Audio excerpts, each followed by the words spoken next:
Cocaine's a hell of a drug.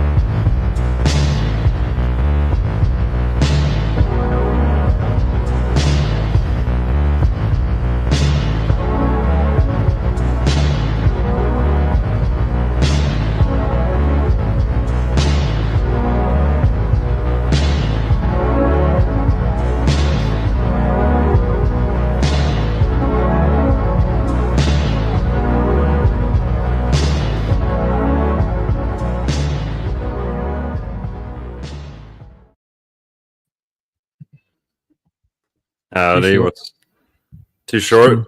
Too short, bro. Too short. We got a vibe to it more. Yeah, definitely. Okay, I'll try and make a longer one. Or sure, bro.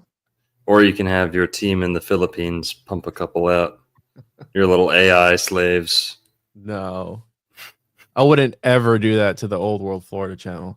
Wouldn't dare taint it with some AI garbage. We do art around these parts. Real art. The true art. The great work.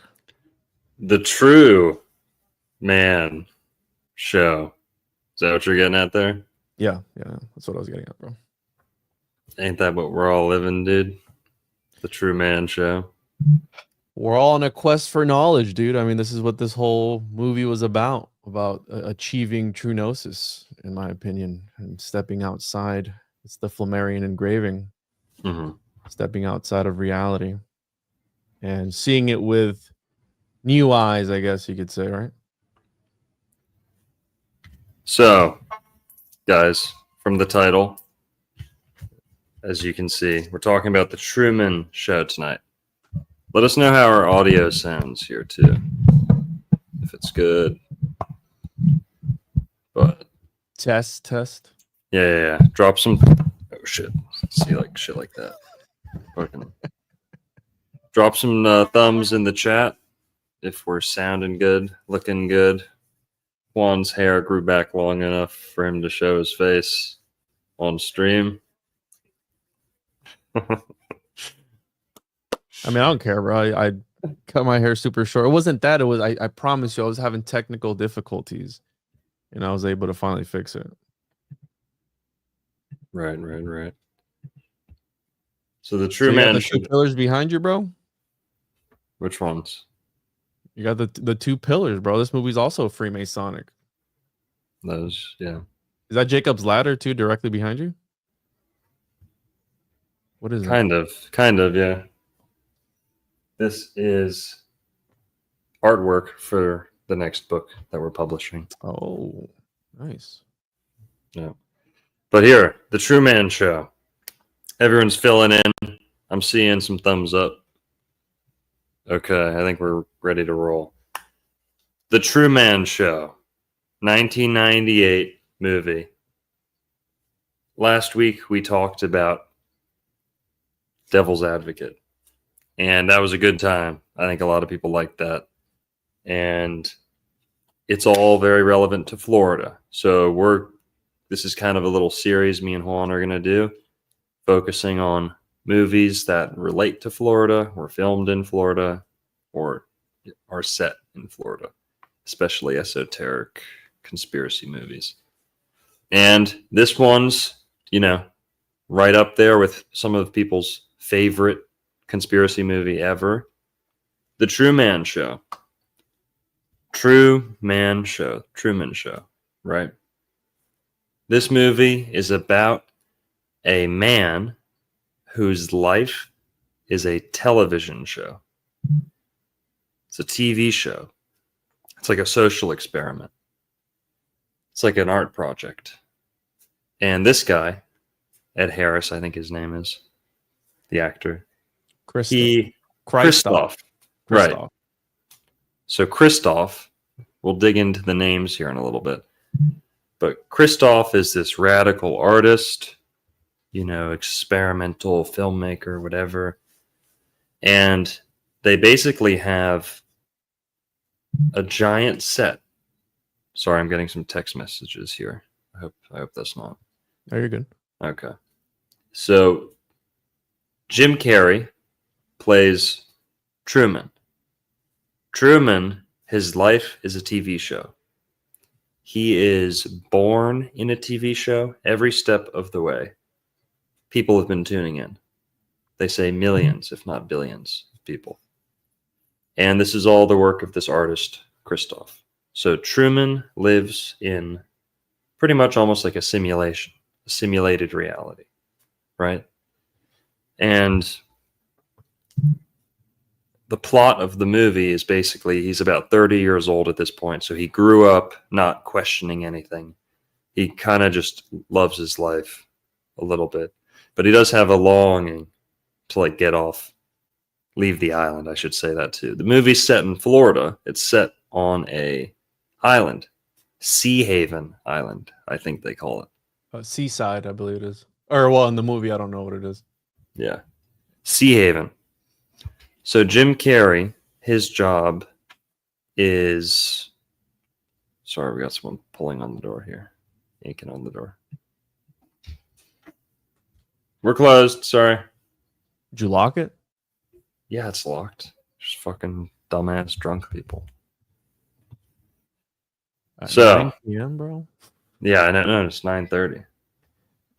So Jim Carrey, he's Truman. He lives on this big set. Okay, this entire island. He doesn't know it. He thinks it's just a normal island. He thinks he's in America. He knows he's in Florida, but it's actually a set. And I think the set's in Hollywood. It's the largest movie set ever. It's like a big bubble. Who's ever seen the Simpsons movie where they drop the kind of bubble on the city? It's a little bit like that. Giant fake city with a dome. And this dome, they can put weather in it. You know, they can control the weather. They control the sun, the moon. And everything in Truman's life is kind of simulated or orchestrated or choreographed, however you want to say it. Like he thinks he's living a real life. He's never questioned it much. But around the age of 30, he starts to really question it, right? Some things happen. And interesting age, right? 30? Yeah. There's a lot to, there's a lot along the way, but you start out with him kind of living a perfect life. Well, it starts out with the Christoph, right? Giving an interview. Mm-hmm. That's how the movie starts off. So you're kind of introduced to the premise a little bit. He's living in a TV show. And it seems most of the world is like interested and doesn't really see an ethical dilemma there, or a moral dilemma. He's living this TV show. To him, it's like a happy life, so it seems kind of innocent at the beginning of the movie. But slowly it kind of sinks in that his whole life is a lie, right? These people sharing these great memories with him, like some of them even like don't like him, right? They're just actors. So it really kind of cheapens the sentiment. You see that he's living a lie, right? It's all faulty, right? It's all hollow. Which, by the way, I just caught this, the 3636 666. Right. So he's living this somewhat perfect life or ideal life, lives in this great town in Florida. Weather's always perfect, right? He goes on to, I think the thing that triggers him to start questioning it all is he sees his dad. And according to the story, his dad died in a boating accident when Truman was young. So he again sees his dad. His dad either sneaks into the set, I believe, and kind of confronts him, or is hoping to confront him, or hoping to be seen, or something like that. They explain it a little later on. But Truman sees his dad. And Juan is showing it on screen here, what actually happens before that. He doesn't really put two and two together, but Sirius, the star Sirius, falls out of the sky. Okay. And it's actually like a stage light, right? It's like a high-powered light. So the This is stars the are beginning fake. of like where Yeah. he starts to kind of wake up a little bit. But everything that goes wrong, or every kind of hiccup or mistake that they do, they're able to quickly fix and kind of cover up, because the media is pumping out stories that are all pointed at kind of correcting Truman's behavior. He doesn't know the whole world is responding to like every move he makes. But also his life is so kind of in a cycle, in a loop. He's on this kind of monotonous, very repetitive lifestyle that most of his day is almost kind of planned out, and most of the city's on like a loop, you could say. So there, he starts to kind of wake up to this, and there's product placement all across this. So there's products being pitched throughout his life, and he kind of doesn't notice, right? So the star falls out of the sky, and we're going to get to the symbolism and which star it was and all that, but we got to explain most of the story here. Spoiler alerts too. Truman sees his father, but his father was supposed to be dead. He bumps into him in public, right? And he almost looks homeless. So he sees his dad, who's supposed to be dead, and he really starts questioning things. And then it all just starts kind of adding up. He starts noticing more and more. There's also a love interest that he's married to this one woman, but there was a woman who he actually loved that he wanted to pursue before. And the show, whoever's planning the show, didn't want it to work out that way. So she was prevented from dating him. That's kind of his big heartache that we're introduced to in the movie, is he's aching for this chick that he never got to be with, right? Jesus Christ. Am I talking too slow for you guys? Well, you read that one that one Oh comment? my God. You guys, Chill out, guys. yeah. Were you guys working 10 hours? Whatever. Fucking suck my balls. But maybe you were. God bless you, Good. You're good, bro. You're good. Good. Yeah, okay. The Truman Show. Honestly, I just watched this fucking movie. It's not that good, honestly. I actually just finished this movie too, so full disclosure. I don't really like the Truman Show as much as I like The Devil's Advocate. The Devil's Advocate. So why don't you like this movie? Is it the acting and just the setting and everything, or like what is it? Jim Carrey's not my fave, but I don't like funny people kind of playing Serious roles? serious melancholy roles. Yeah.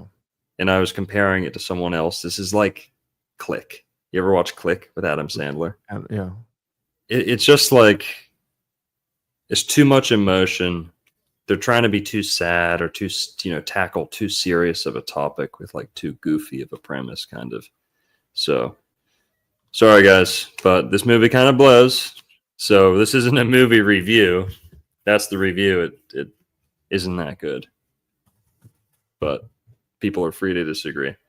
But I am also just stoned, so bear with us here. Truman starts to slowly wake up to the truth, okay? Different things. He starts noticing things from the past. He starts theorizing, right? And this clearly comes across as like schizophrenia, too, to the people who are acting. They're gaslighting him. Everyone's gaslighting him is kind of the whole movie, all these people, all his friends. It is very similar to The Devil's Advocate in that regard, isn't it? Right? That everyone's kind of in on it except him. And Rosemary's Baby too, a little bit.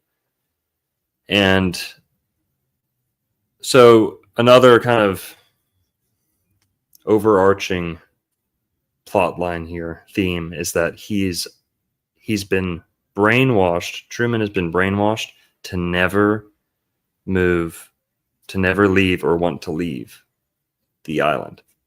They actually terrify him, and like subliminally, they are using subliminal messaging to make him afraid. He has a phobia of travel. And again, his dad died in that boating accident, and it's revealed that they used the death of his father to make him afraid of traveling. But this love interest, this hot chick that he actually wants to be with when he was younger, but he ends up marrying this other one. His wife, who I think is Meryl, Yes, that's her name, Meryl. I think her name's Laura Linney too. Yes. She's an Aquarius. Jim Carrey's a Capricorn. Okay, not gonna work, bro. Come on. Basically, he has to marry this chick that he doesn't really want to, but she's the logical choice. But he really wants to be with this chick that he met when he was younger, that he really likes. Well, she also has feelings for him and breaks it to him that he's in a show, right? And this was kind of years earlier, I guess, and it's a little bit of a flashback. But she tried to tell him, she tried to wake him up. They gaslit her and they gaslit him, The agent Smith was right there to bring her back to bring him back, to normalcy. Got her, the problematic actress, offset. And yeah, she's hot. She's hot. That other chick, I forget her name. Sylvia. Sylvia's her name. So Sylvia's the love interest that he actually wants to be with. The story that he's given is that she moved to Fiji. So Jim Carrey, Truman, he's secretly obsessed with going to Fiji. That's like his life's dream, is to go to Fiji, but he's also afraid of traveling. So that's kind of the conundrum that he's under. And then the radio breaks on his car, and he actually gets like a window. He's able to hear the set, the people who are planning and designing and keeping up with his movements and making sure everything's, squared away. He hears them, and they're tracking him while he's driving. They're like, he's turning left. He's speeding up. Okay, get the extras ready at the next block. So Truman, he's already kind of on edge. Now he's hearing this, and that's kind of what convinced him or pushed him over the edge, is they're following me. I heard them. They were talking about me. It couldn't have been anyone else. He tries to tell his friends. They gaslight him. He tries to tell his wife. Gaslit. Tries to tell his,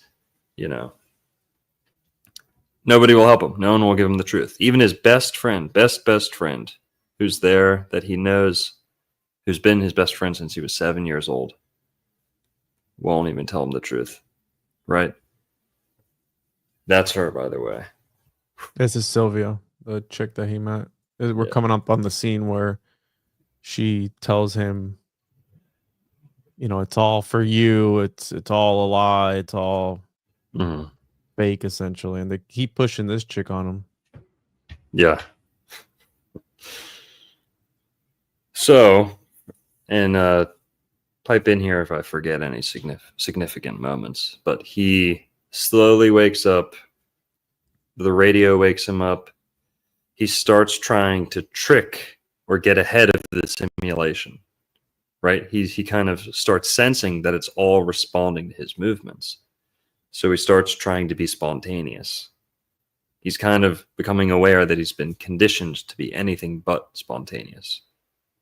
So by being spontaneous, he's able to bust out of the simulation.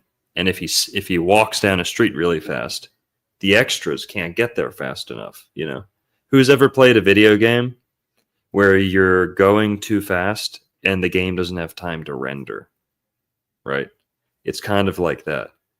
So if he goes fast enough or makes too unpredictable of a move, they can't get out in front of him. They can't get 20, cars and people, extras there to make it look normal. So that he realizes the more spontaneous and erratic he is, he's able to get more and more glimpses behind the curtain, right? And he eventually sees what he believes to be sets, like, where extras are hanging out behind the set. All the buildings in his town are largely fake, right? So, and again, all this kind of, to him, he doesn't know if he's schizophrenic or not, a little bit. They're all trying to convince him he's pretty much, schizophrenic or crazy. Eventually, the show decides that since he's asking too many questions, they're going to bring back his dad. He's trying to go to Fiji. He's trying to drive away. They have to come up with all these radical reasons to keep him on the island. They say, oh, there's a nuclear spill. He goes crazy. They grab him. They bring him back to the island. So he can't get off the island. They eventually come up with the idea to bring his dad back. So his dad's been dead for like decades. Now they say, oh, or his best friend says, oh, I found your dad, man. Hey. And what's pretty crazy is we actually don't hear much of that or like see their interaction or hear much said. It just goes to the kind of the next day. And he's just going right back to trying to escape the Matrix, you could say. So his dad's there and they kind of get him. They think he's normal. They're watching him. And he digs a hole out of his ceiling so he can get out, right? But he like stuffs his bed because, and I should have mentioned, sorry. Maybe I was hoping people could put it together, but there's 5,000 cameras all over this island. 5,000 cameras, hidden, far away, microscopic. Everything he does is watched. Any place he wants to hide, they can still see him. So he makes a fake dummy to put in bed. Like you did when you're a kid. You ever sneak out, make a dummy so your mom, whoever watched the snowman with a recording of him snoring. Ferris Bueller's Day Off. Whoever watched that one, come on, classic. So he makes this dummy and he sneaks out. He dug a hole out of his wall or ceiling and he gets out. Then the jig is up. He knows he's in a simulation. They know he knows. The whole town tries to find him. The whole town. And they're all looking for him. They can't find him. And that's because he got onto a boat. And that was the last thing they thought he'd ever do because he's afraid of boats and sailing. He's an insurance agent. What do you mean? Yeah. But he got in a boat and he goes to sail. And apparently he taught himself how to sail, or he still remembers how to sail. But they unleash him. They unleash a weather weapon on him. They weaponize the weather because they're able to control the weather in this big, grand, fake city, fake set, whole island in Florida, or actually Hollywood, but it's set in Florida. So they try and kill him with the weather, and the guy is going crazy. This Christoph, the artist, he's going crazy. And yeah, right at the last second, you think he's going to drown. Boom, he comes back. The sun comes out, and he just sails off into the distance, right? It's almost like he's just going to get away and be free. But then he smacks into the firmament, the set. Smacks into a solid wall. And then he sees a staircase. And he crawls his way out of the simulation. He kind of waves goodbye or bows. I forget what he does. Yeah. Does the Jesus, kind of like the Jesus pose. Well, he's walking on water here, so he's definitely the... Yeah, walking on water too. Thank you. And he crawls up out of the set, and then eventually he's afforded an audience with his creator, you could say, his maker. And at this point, it's revealed this guy is on a total God trip. It's like if you've ever seen the Alien or Prometheus series, he's kind of like the mad scientist. He's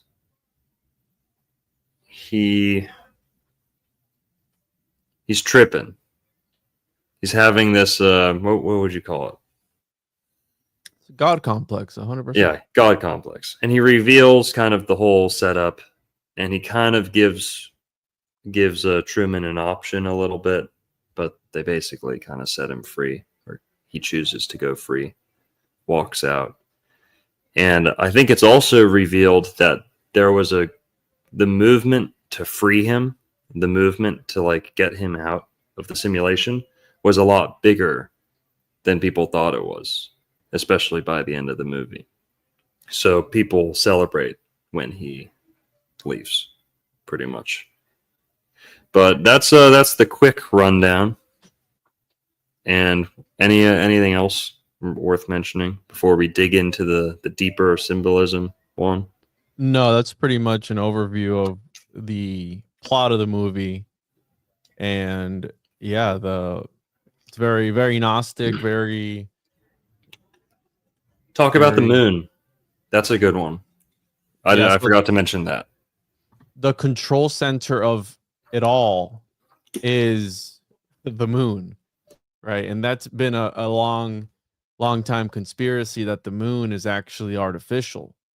You know, they crashed, I forget which satellite into it, or Satelloon, whatever you want to call it, and it rang like a bell for hours, allegedly. And in this movie, it's like the Death Star. It's literally this thing where he's watching. It's the control center of it all. And he does play, again, it's a Gnostic movie. This is the Demiurge. And Sylvia, if you follow the Gnostic cosmology, she serves as, in the Gnostic terms, she would be Sophia, which was the serpent in the garden, right? So this kind of sort of also relates to the Garden of Eden, because it is a utopia. It is a perfect realm. And at the end of the movie, he's telling him, he's like, hey, in here, it's safe for you. Outside, you don't know what you're going to encounter. And by her letting him know in the story, according to the Gnostics, Sophia the serpent was letting Adam and Eve know, like, hey, eat from the tree of knowledge of good and evil, because then you will learn that you're in a false reality. And that's why, again, according to the Gnostics, not that it's canon, that's why God was angry, because God in the Gnostics terms is the Demiurge, Yaldabaoth, which came from Sophia.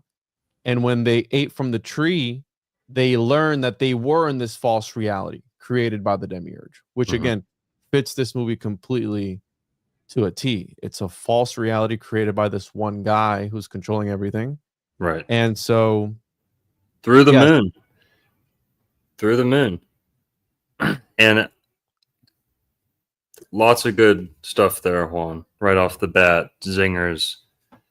The moon and its connection to the Demiurge is something that I don't think enough people talk about. The astrology behind some of the Gnostic kind of, I'd say, fallacies, but the Gnostic view of the heavens, right? The Demiurge, there's a special connection between Saturn and the moon. And we see this in Shiva. Now, Shiva, I don't want to stretch too much, but you can see a little bit of a closeness between Sophia, Sylvia, right? And in Shiva in Hebrew, it's the 7 days where you celebrate someone's life, like after a death, 7 days. And in the Hindu cosmology, Shiva is like this god of creation, destruction, supreme deity kind of. Shiva is also equated to the number 7, also the planet Saturn. But Shiva has the crescent moon on their forehead. So there's a connection between the moon and Saturn. And this is what I think the demiurge is. It's not just Saturn. It's not just Satan. I think it's a connection between Saturn and the moon. Because Saturn, who's kind of the boss at the top of the totem pole, he's calling the shots, but it's the moon through which things are materialized and become real. And I mean real. Real. R-E-A. Rhea. Saturn had a wife or a consort who is Rhea. That's time and space, right? We live in a time-space continuum, they say, right? Sure. Yeah. Time and space. That's Saturn, Kronos, and Rhea, his wife. Area. Okay, that's time and space. Saturn and the moon coming together. And many, many, hermetic traditions, mystical traditions tell us that all souls come to the earth through the moon.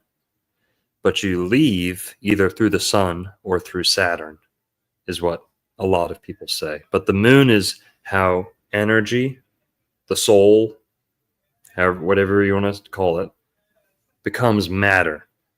It's like a cold dish, right? The moon is what condenses the energy from the universe into matter, according to some of these traditions.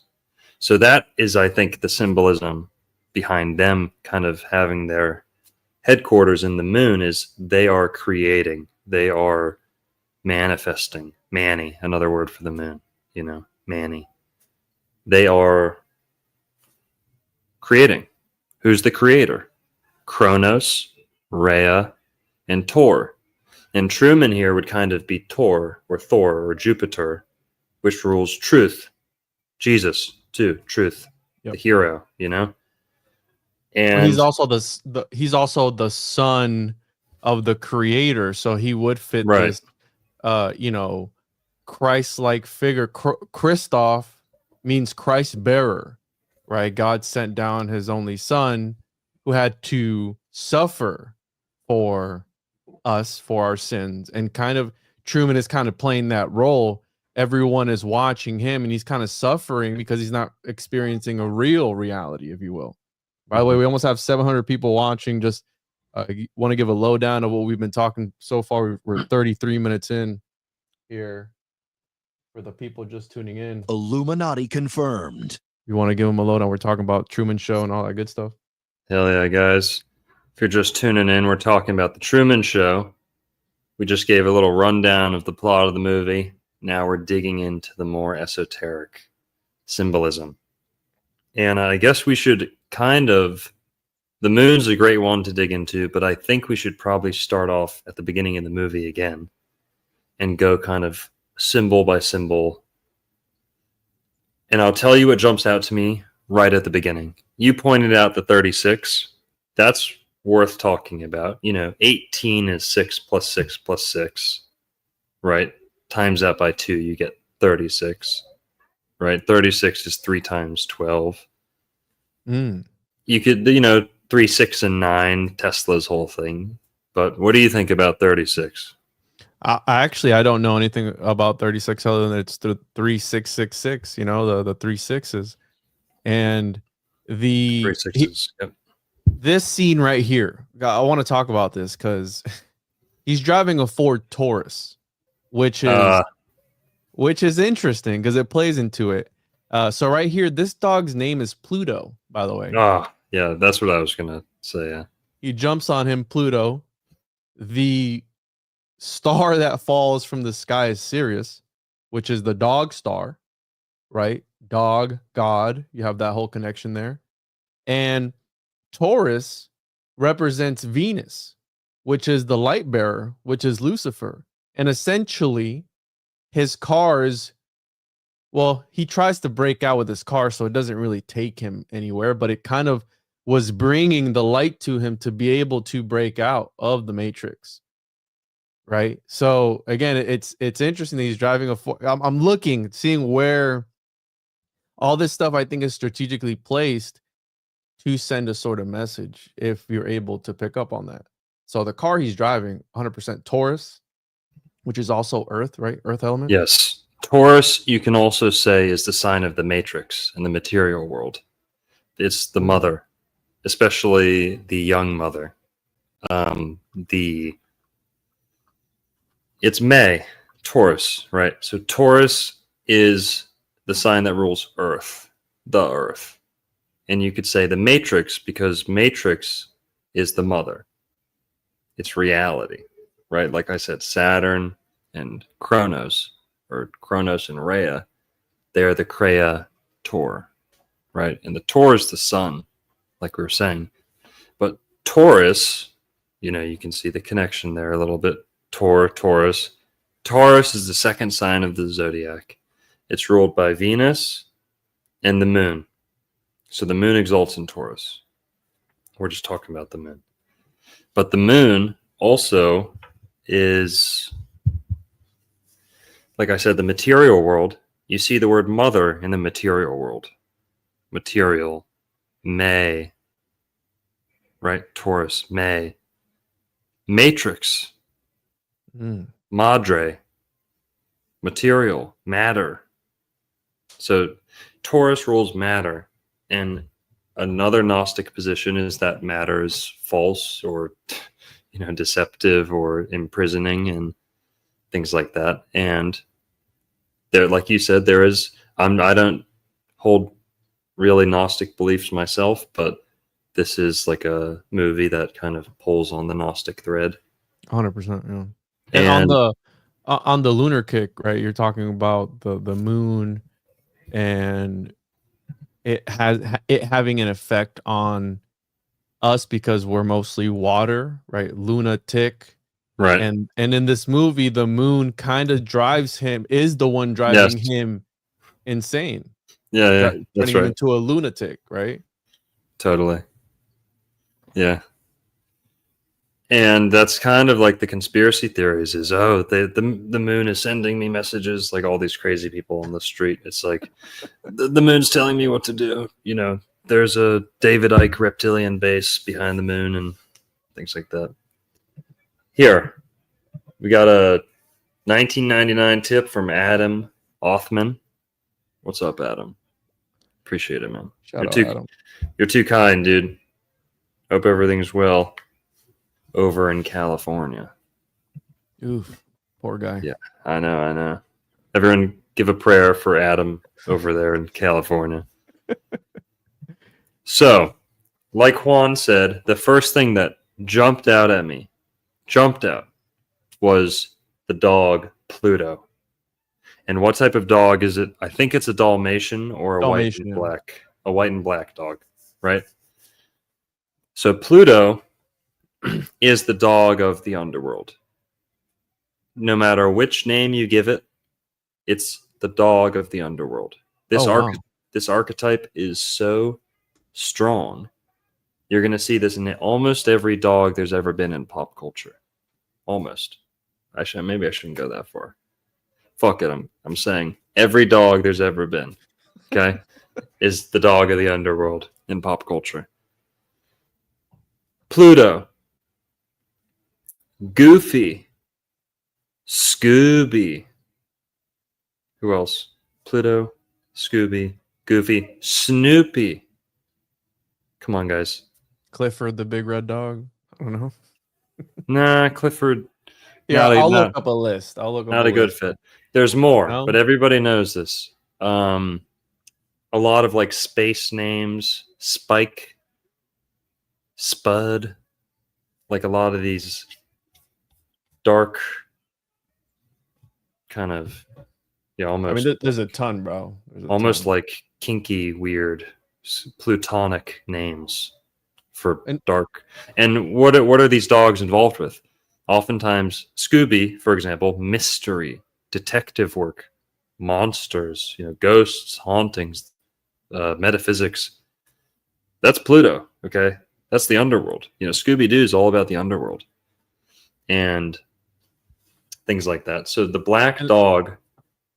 Hang on. You got it. I just got to tie this to Anubis. So Snoopy is where it comes from. Anubis. It's the black dog of the underworld, the droopy ears, the headdress, digging into mysteries, snooping around, right? Goofing around, up to no good. That's the black dog of the underworld. We're going to dig into some more, but what do you got to say, Juan? That in Goethe's or Goethe, the Faust, Satan is a lot of times portrayed as a dog. A black, shaggy dog is usually. They say that men who died violent deaths as well, they are reincarnated as dogs. And it's interesting because dog is God backwards. I'm not saying that God is a dog, but a dog is a man's best friend. No, 100%. Right? Unconditional love, right? A dog will love you no matter what. And I did find interesting that we have Pluto here, and then if you notice, I picked up on this. A lot of these magazines are about dogs. So couple of them. Dog fancy. Yeah. Mm-hmm. Yeah. So again, the Faustian bargain, the Satan Lucifer comes up to the main guy as in the form of a Mephistopheles comes up to him in the form of a dog first. That's how he's presented. Mm-hmm. And so again, we have this kind of sort of he's riding a Taurus, which is the Lucifer. You got Pluto, how you said it's underworld, so kind of very death. And another connection to that house, which has the 36 on the front of it. Well, here, let's stick on the dog for a sec. Could you look up, please, Riot Dog? Just Riot Dog, Wikipedia. This is a big one for Pluto. The Grease sausage? Stray Dog Company, this? That one, yeah, that one. This, I don't know what that is, but this Wikipedia is right. So I don't know what the sausages are. Oh, I'm sorry. A riot dog is a stray dog that accompanies street protesters. Wait, hang on. Everyone's slow down for a sec. Where did you get sausages from? Where the hell did I get sausage from? I don't know where I got. I thought I saw sausage. Hold on. Right here. Oh, right here. Right here. The sauce. Luke. Okay, sorry. They call him sausage dog. Okay, sorry. The sausage Lucanico, or commonly known as Luke, sometimes confused by the media Canelos, was a present. Okay, that's where I saw it, bro. The sausage. I'm sorry. You're right. You're right, man. You know, keen eye. I didn't pick that up. You picked that up in like a nanosecond. Your eye was just honed in on that sausage. The sausage, bro. My bad. I didn't spot the sausage that fast. This is another interesting one too here. A lot of people talk about. What? The dog comms, how the elites talk to each other.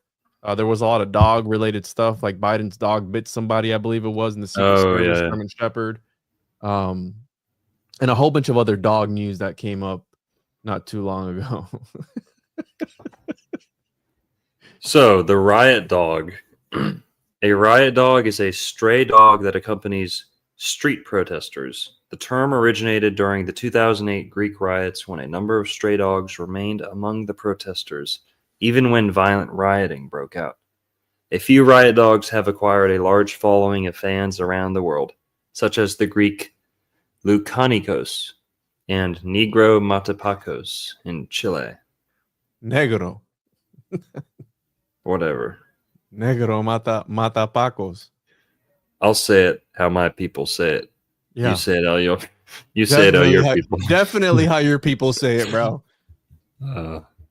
Jeez. So that's interesting though, right? Because it feels like the dog is leaning on the. Usually, when there's a protest, it's because of something that's unfair, right? People are upset, and the dogs stay with the protesters that are protesting against the mainstream or the the entity. This goes back to Pluto. This is like a grand archetype at work. Pluto is the dog of the underworld. Pluto is the planet of revolution, armed uprising. Pluto is the planet of death and rebirth, complete renewal, revolution. Okay. And Pluto puts the evil in evolution and revolution. And this dog, you'll see dogs, I guess, have an affinity for riots and disorder. You know, the dogs of chaos. Who would have thought? Hellhounds, right? Now, I just thought that was worth bringing up because at the end, when they're looking for him, the dog is helping them look for him. And this guy's egging the dog on, saying, hunt, hunt, come on, let's go get him.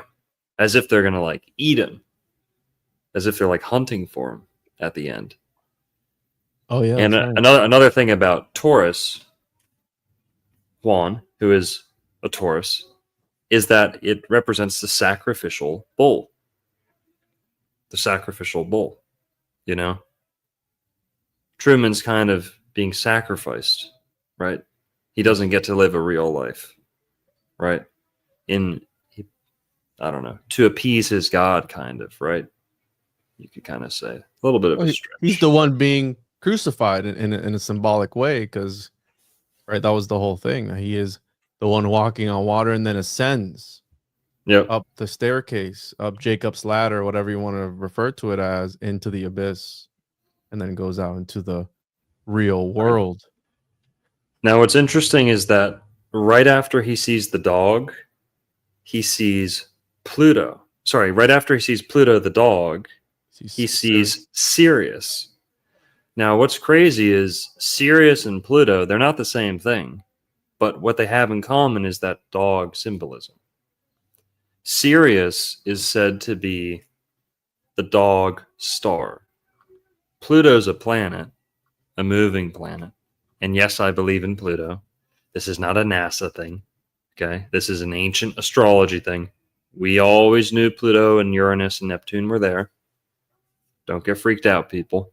The Sumerians had 10 planets, you know, up in their carvings. The Earth wasn't one of them. That's the same 10 planets that I use, that good astrologers use, including Uranus, Neptune, and Pluto. In February, February, where we get February, is the Etruscan Pluto. Etruscan name for Pluto, February. Pluto exalts in Pisces. Okay? We're about to enter into Pisces in a couple days here. But that's where we get February. February means Pluto, the month of Pluto. And Sirius is associated, it's in the sign of Cancer, the dog, where we get canine, cancer, cannabis, cannibal, but Canis, the dog. Canis is the dog constellation. Cancer, the zodiac, is the crab, but like I said, it has Sirius in it. And Sirius, I think they say it's the brightest star in the sky. Yes. Well, it's also the star most associated with like alien contact too. All that good stuff. I'm not a big alien guy, but this movie kind of ties into it a little bit with another group of people who live in Florida who are very science fiction oriented. But before you go there, I want to add something. What's up? It's on this death Pluto kick because, interestingly enough, the guys who own this entire town, which is in Florida, I believe it's called Seaside, Florida. It was actually this is the town. They didn't have to build a set for it. And also, I think Robin Williams was casted first before Jim Carrey, and they wanted Jim Carrey, who also did Ace Ventura. What, he didn't have time? What, they couldn't get Robin Williams? No, they said that they couldn't pay him enough whiskey. They couldn't pay him enough drugs and booze. What he was too busy making out with a fucking gorilla. Maybe. Fuck Robin Williams. Really? You don't like him? Bitch ass honky. Bitch. So the guys who own this particular house are actually senators, I believe, President of Florida Senate. Here, let me pull it up. Don Gates and Matt Gates. It's owned by the Gates family. Now, this guy looks like an AI generated character. He looks like a Dr. Seuss character. He looks like he belongs in the Dr. Seuss universe. Yes. Okay. I'm sure he's a nice guy. Whatever. He's a supporter of Trump. But what's interesting? Oh, what? In 2020, he was accused of what? Yep. Yeah. Whoa. Okay, I didn't pick that up, but that's interesting. Well, and that's just the deep state trying to get him. Okay, you poke the deep state enough, they can turn you into a. No, but here, let's look at his last name. Hold on. Sorry. We have Gates, and we're on the kick of death and right, Pluto, underworld, Satan, Lucifer, blah blah blah.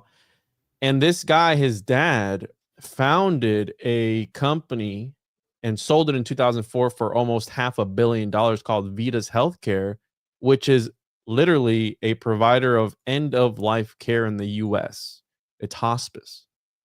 And he sold it in 2004, but kind of playing on this Pluto, death, underworld thing. It's interesting that they made their living from death, hospice. I mean, those are people dying every single day, and that's what the company is that they sold. 11,000 employees and 21,000 patients. So very Plutonian.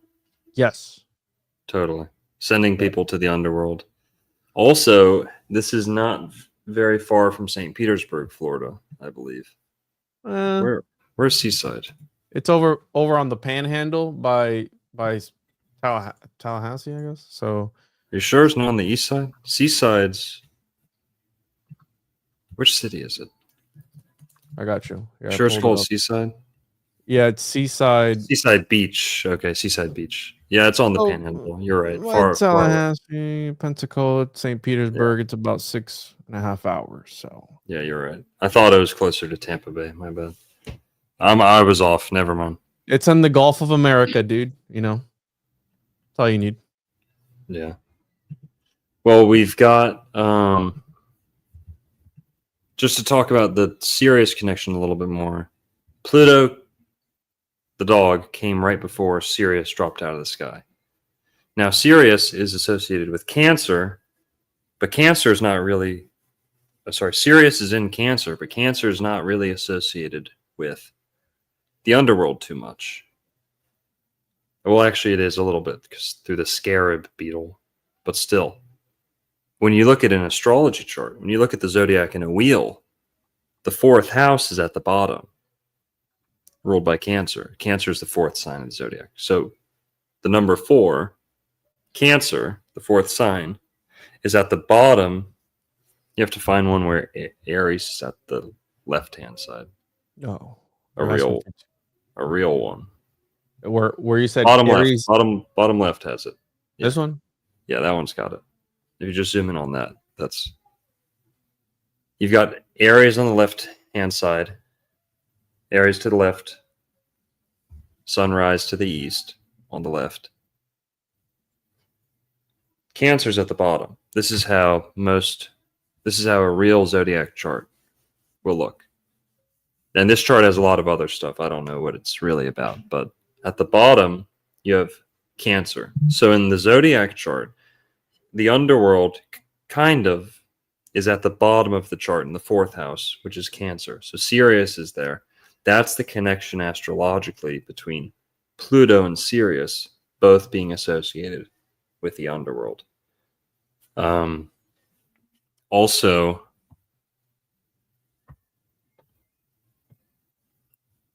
yeah, that's it. I think that's all there is to say on the dog side. But Pluto, death. Also, the dog is on the right. You talked about the bull, the sacrificing of the bull, Taurus. And you got the dog here biting at or licking up the blood, I guess, of the right. You got Mithras. Yes, that's kind of, you could put that into the story as well. No, they hunt for him. No, dude, that's crazy. They're hunting. Have you seen these? Have you ever seen these conspiracy movies where it ends with someone getting hunted? Like they hunt humans for sport, right? at the end, they're hunting for Truman with the dog, with Pluto. And the guy is saying, hunt, hunt. And the dog is barking and barking. And they're doing these sweeps across the island.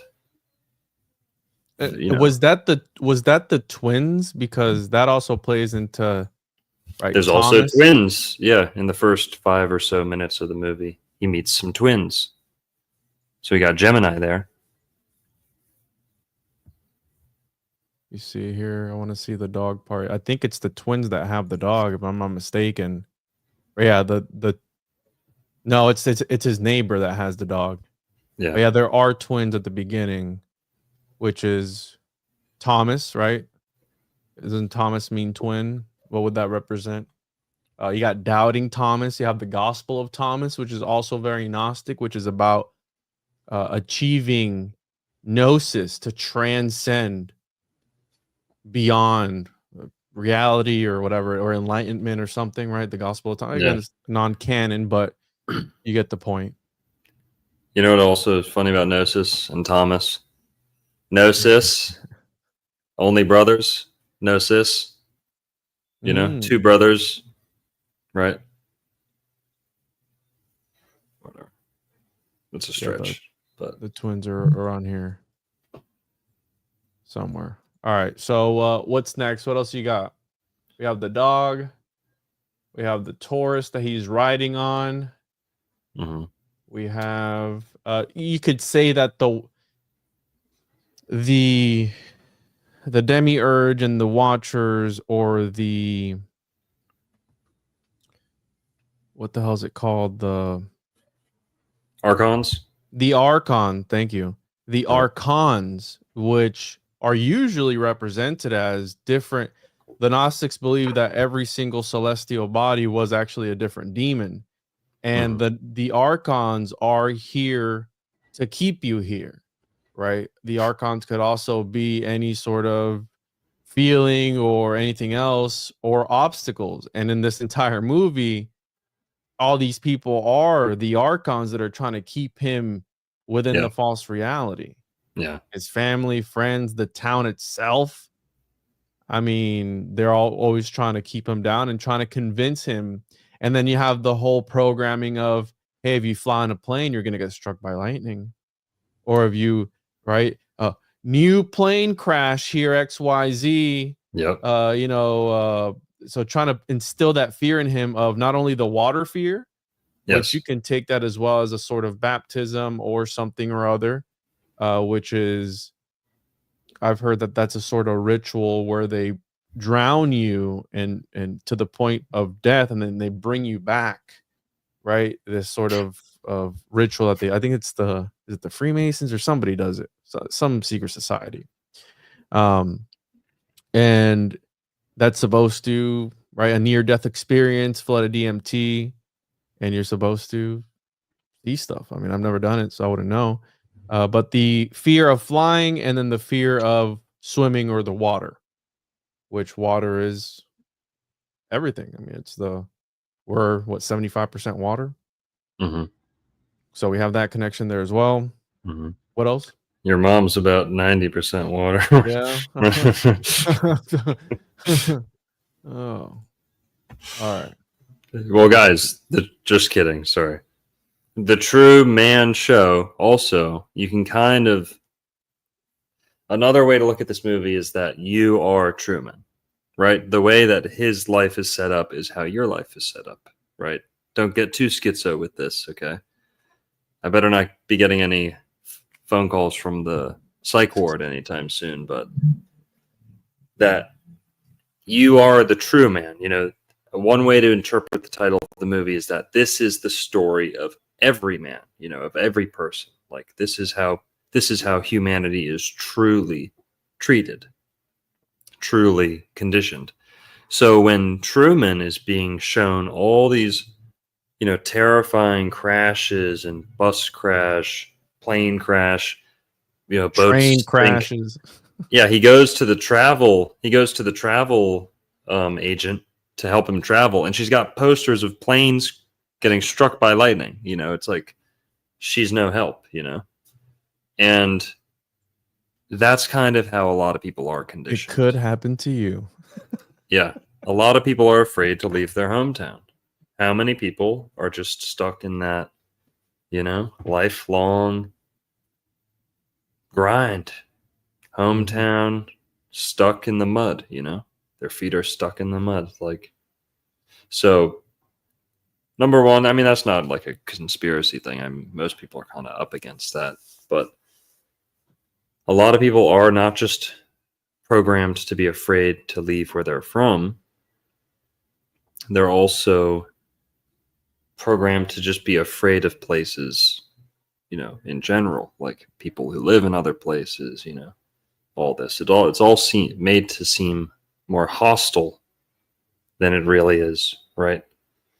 And yeah, that's one way you can look at Truman. And also, if they're controlling the weather for him, you could say they're controlling the weather for us.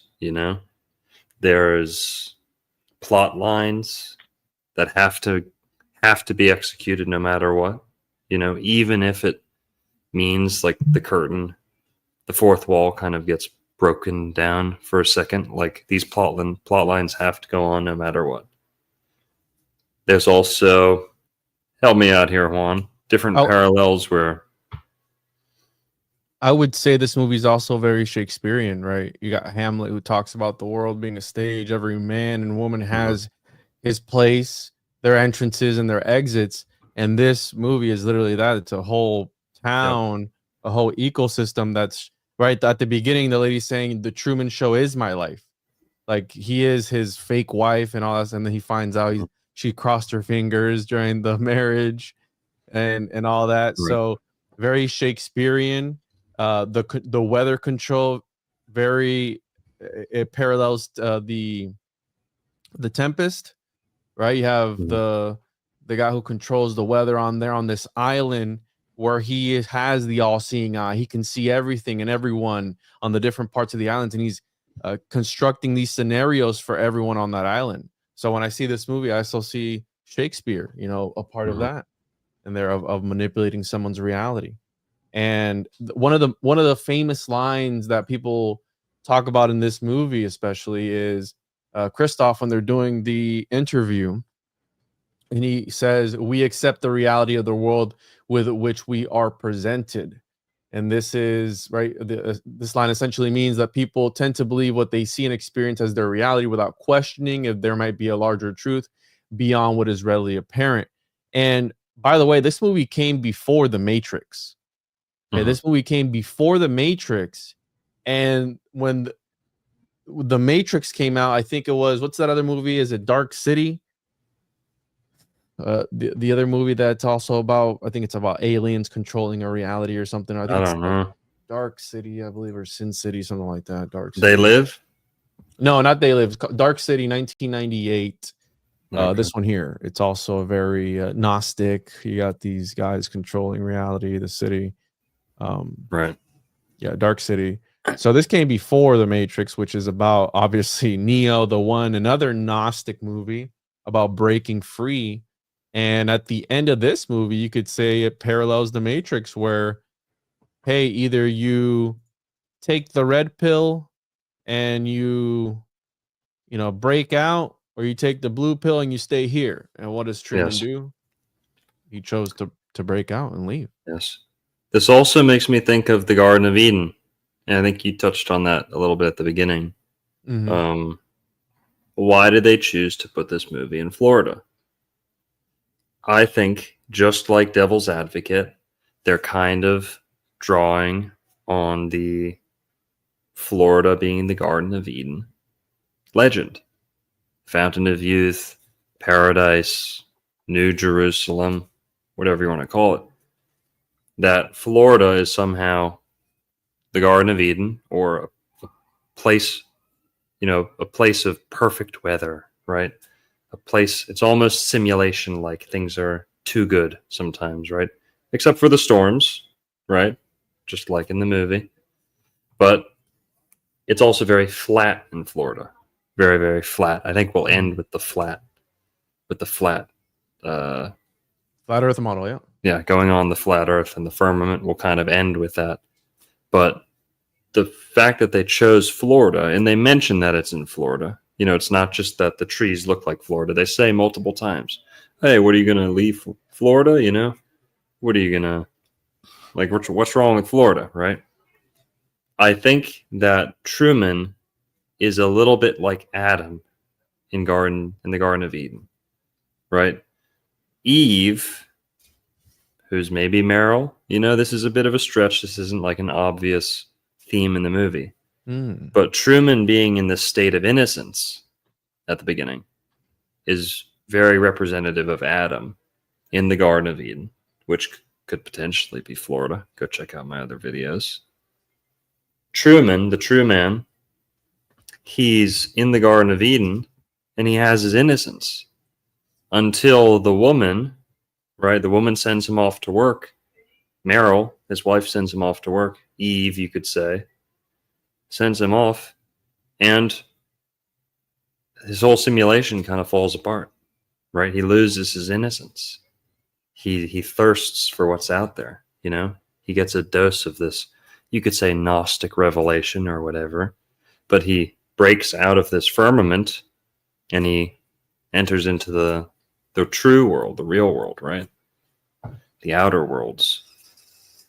I think that's very much like the Garden of Eden. And the reason they put this movie in Florida, I think, is very similar to why they started Devil's Advocate in Florida. It represents innocence because of the association with the Garden of Eden. It's very paradise.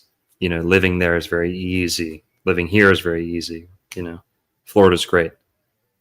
But also, this is closer to the Garden of Eden in Florida that E.E. Calloway talked about. This one's only like an hour away. This is right up there.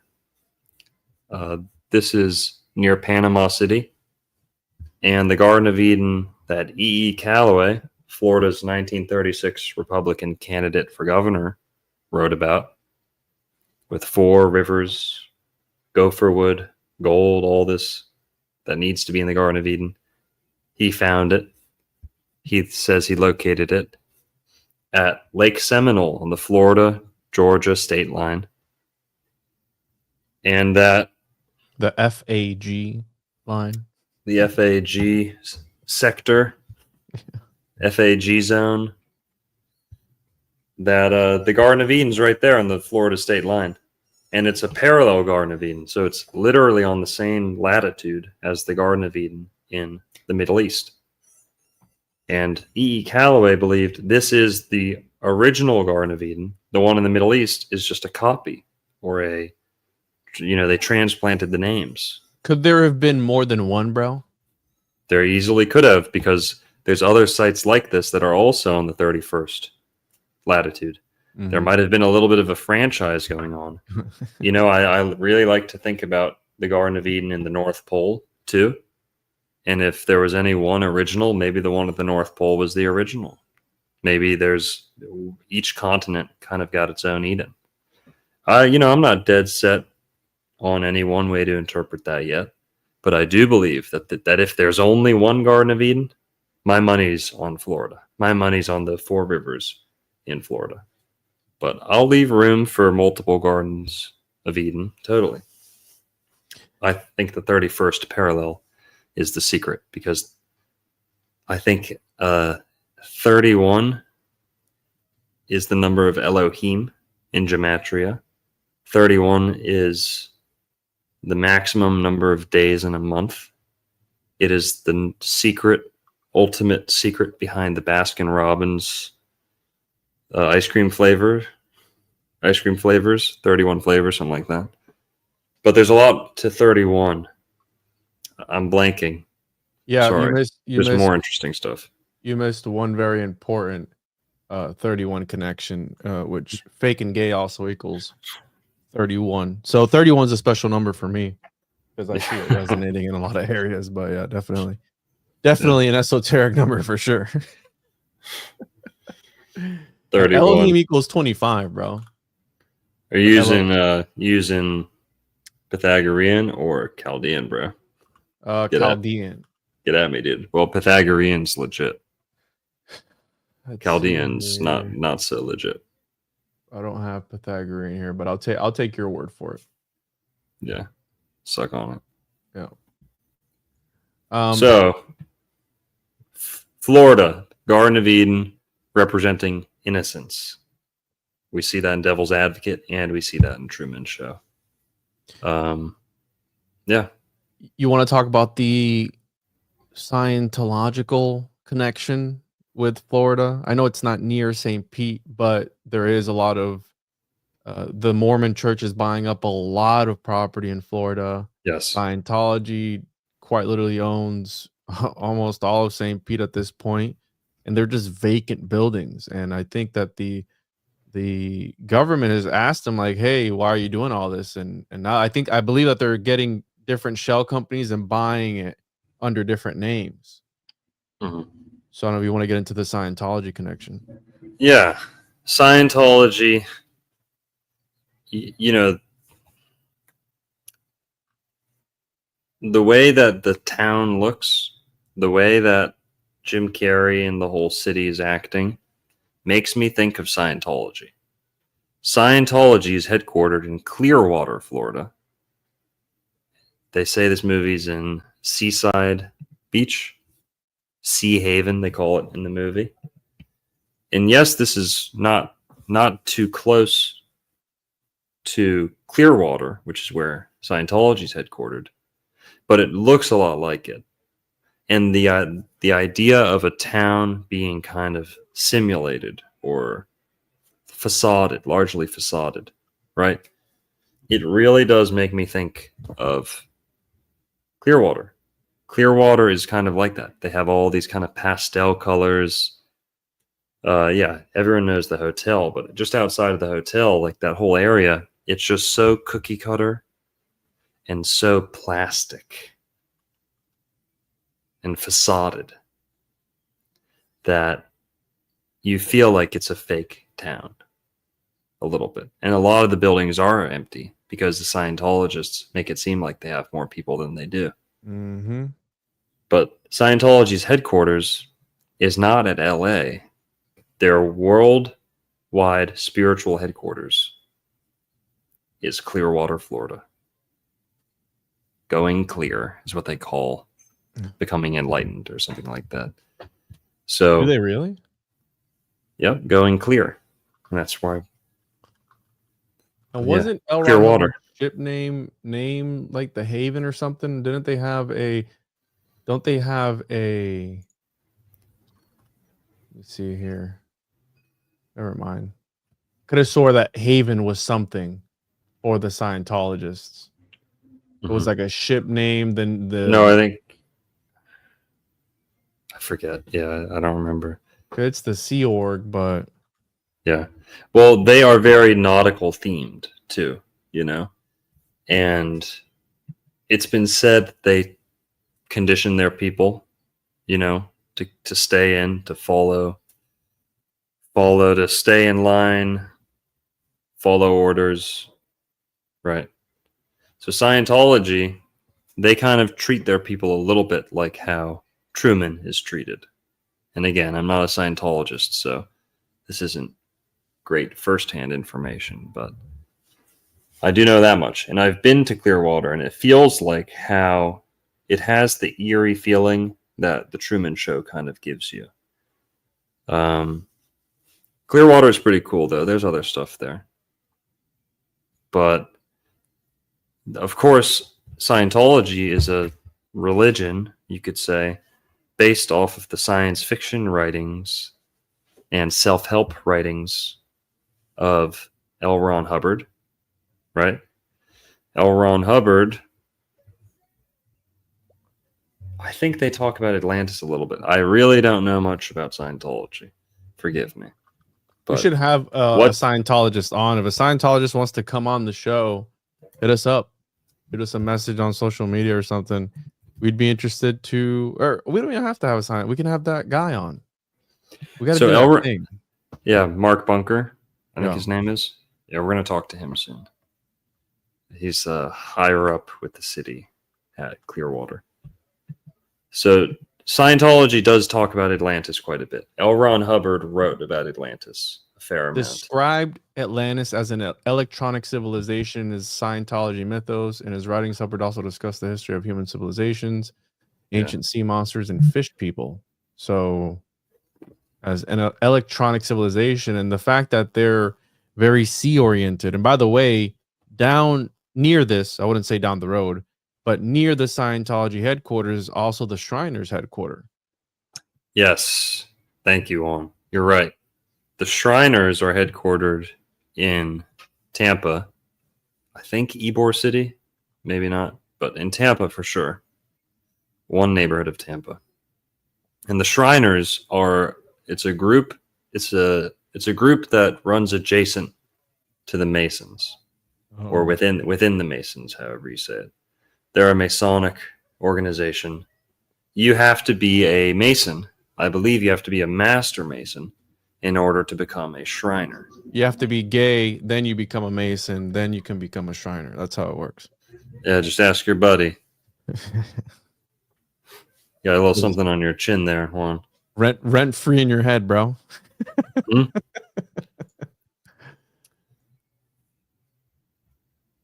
Here it is. And the reason I know this because I actually drove past. My brother-in-law lives right down the road from this. Mm-hmm. So Yeah, that's how I know it's. I go by there all the time. And of course, there's the big Moorish theme to Tampa Bay. And the Moorish theme to the Shriners, who they even call themselves, or some of their groups or sects call themselves ambassadors to Morocco or ambassadors of Morocco. They have that written on their fezzes a lot of the time. So, yeah, you have to be a Master Mason or a high-ranking Mason to become a Shriner. And, yeah, I don't know much about them, aside from just the Masons in general, but they work with children's hospitals. Okay, so if, sex trafficking and all this Jimmy Savile, Epstein stuff, Yikes. it's not looking good for the secret societies who love keeping their secrets and also opening up children's hospitals, But that's a psychological thing, bro, because you can't talk bad about people who help children, right? Like, hey, yes, that too. Look at all the good that I've seen is like justification for some people joining. Oh, we want to, and don't get me wrong, I'm sure that there are good people in these societies. They're not all bad. Mm-hmm. I'm sure the higher ups in the rankings are the ones that are into like all the occult and esoteric stuff. But I'm sure that regular people who want to make a change in their neighborhood or their town or whatever, they join, they go, hey, look at all the good stuff that they do. They're helping society. They're helping children. They're creating children hospitals. How could you talk bad about them? This is all they do. It's about the betterment of humanity. And that's like a justification that I've seen a lot of people use as to why they join this. For a lot of people, it's just a club. It's a way to socialize. Usually the higher ups within society are a part of these groups. So it's a way to network, get a leg in, if you will, right? So again, some people justify it like that. And how dare you talk bad about people? Look at the kids, man. Think about the kids, dude. Nothing shady going on here. Mm-hmm. Something very shady about them. Leave the kids alone, guys. Okay. Yes. Yeah. Look at this. This is interesting. Okay. All right. That's kind of weird, right? Yeah. Very weird. Yeah. Well, so you've got them being set, the movie being set in Florida. And just, Matt Gates, what was his family accused of, or what was he accused of, Yeah. And apparently he grew up in the house, the house that Truman spends time in. The family owns it. I don't know if he lived there, just to clarify that. Yeah, something like that. Here, we got some more super chats here, guys. Moy Freestyle Life with the $2. Let's go to Taurus Rocks. Thanks, Moy. Moai. Hey, shout out 5-Leaf Clover. 5-Leaf Clover gifted 5 one-on-one podcast memberships. How kind. Thank you, bro. Devin Trombley, the $10. Kill the Irishman. Great film. Good stuff, guys. Thanks, Devin. So, let's see. Check out this voicemail I just got, bro. So let me pull this up. This is interesting because it's got to do with this. So I just got a voicemail. You can call into my show and leave a voicemail. 407-476-4606. And I just got a voicemail of my freaking here. I'm gonna pull it up. He says that his wife works at talk about Seaside, Florida, and the Truman Show. My wife worked exactly where Truman stood, where the bank was, and it's a place called the Great Southern Cafe. It's at the head of the arc in the little town of Seaside. The Modica market that he worked is in real. You can go there. It's exactly like the movie. The town exactly like the movie. Yeah. So apparently his wife works there. I'm trying to think of what else I can tell you. This is the transcript of his voice note, so I'm just reading it here. It has beaches, etc., etc. The bank wasn't a real building, but the rest of the buildings are in that movie. The place is overgrown now with plants, but in the movie, it's like a brand new because it was established. So yeah, the most of the town was straight out how it is now, and it was actually built in the 1800s. And it was supposed to be like that, like this utopic, perfect town. What happened? Just ban some fucking loser forever. Oh, who cares? Yeah, let me put Seaside, Florida. Is in let me pull this up. Unincorporated master plan community on the Florida Panhandle in Walton County. One of the first communities in America designed on the principles of new urbanism. And so environmentally friendly habits, walkable neighborhoods, right? The whole 9 yards. The town has become the topic of slide lectures in architectural schools and in housing industries. And it was the idea behind Seaside came in 1946 when the grandfather of future founder Robert S. Davis bought 80 acres of land along the shore of northwest Florida as a summer retreat for his family. So it goes back to at least, the community was first constructed in 1981. This is the little post office here. We got almost 900 people in the chat. Thanks everyone for tuning in. We're talking 600 in my chat room, 900 across all our platforms here. We're talking about the Truman Show, decoding the esoteric symbolism, addressing its connection to Florida, why it was filmed in Florida, and yeah, some of the conspiracy theories associated with it, like weather manipulation, flat earth, gaslighting propaganda, right? That's Look at where this we're beach, at. bro. How beautiful that is. Yeah, they got a good amount of the quartz sand up there too. That's what I'm looking at. I was going to ask you if that's the quartz sand because it looks like it. Mhm. That baby powder, get that nice crunch when you walk on it. Oh yeah, really nice there.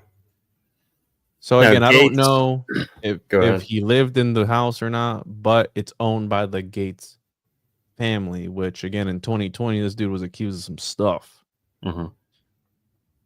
Accused of some stuff is right. Of some stuff, bro. That's not a good look, man. No. John Sup with the $10. Old World Florida, 100%. Appreciate it, John Sup. Shout out, man. Hope you're doing good. Jophiel's Flame. Is that Jofi is Flame or Jophiel? Jophiel's. Okay, I always forget.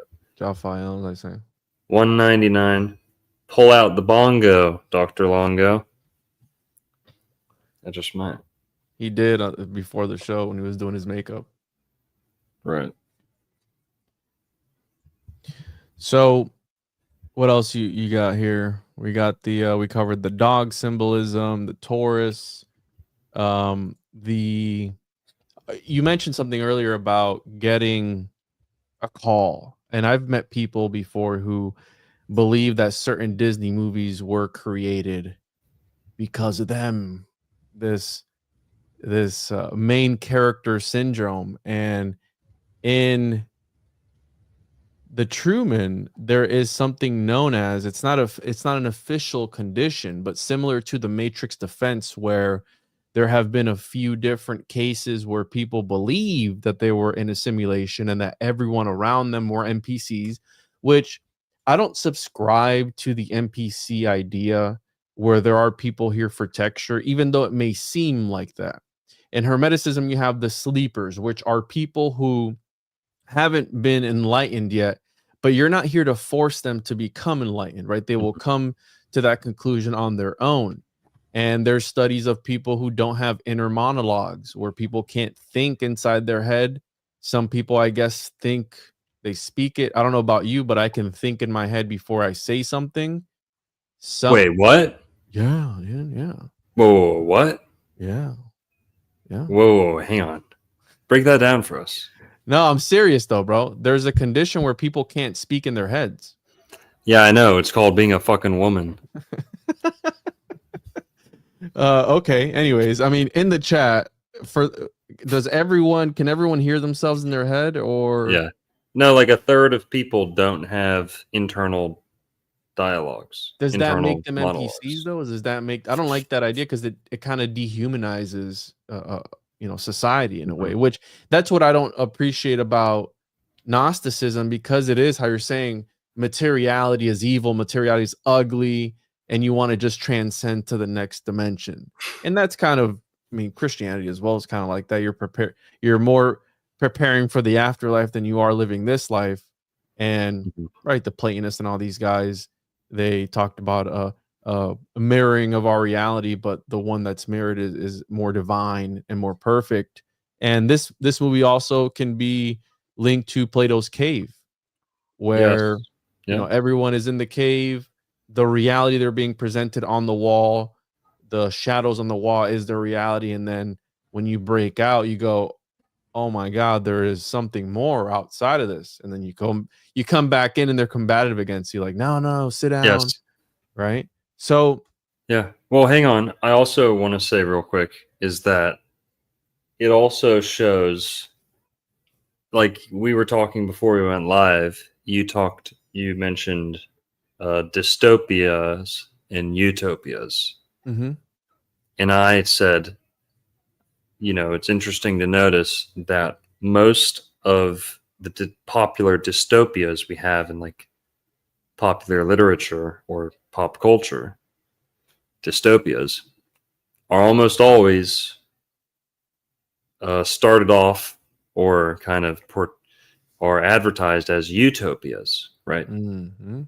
They're almost always a pursuit of a utopia that results in a dystopia, right? Dystopic, right? Kind of universe.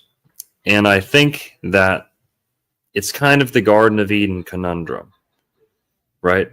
Was man destined to just live kind of mindlessly in the Garden of Eden, right?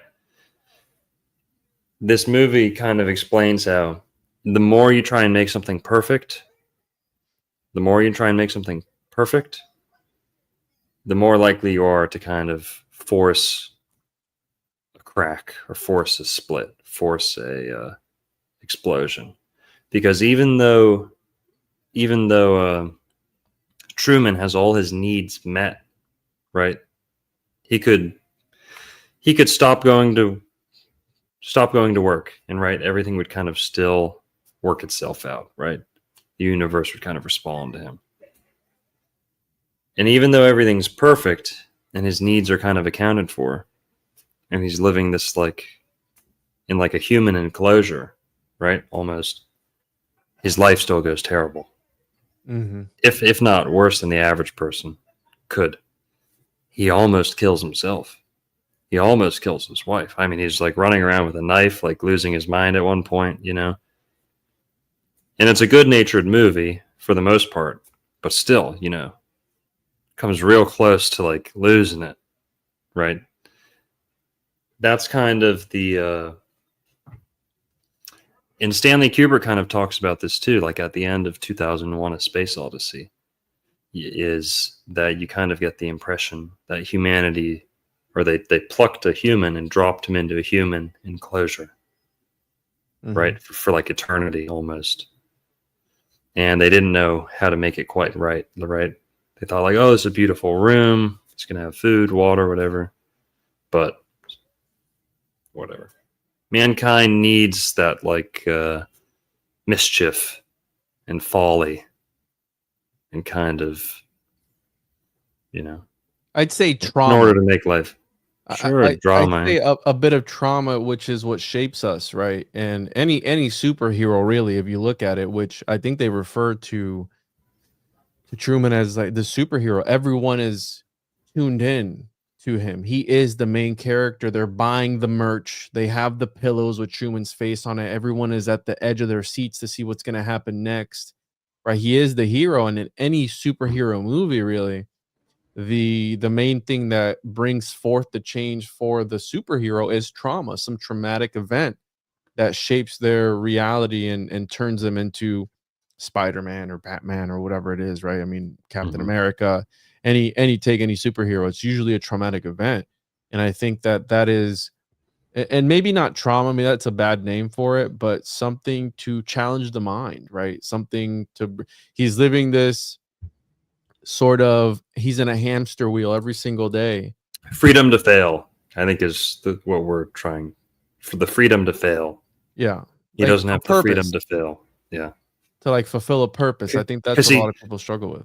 Because Truman kind of has trauma. They kind of got him with the dad drowning and stuff like that.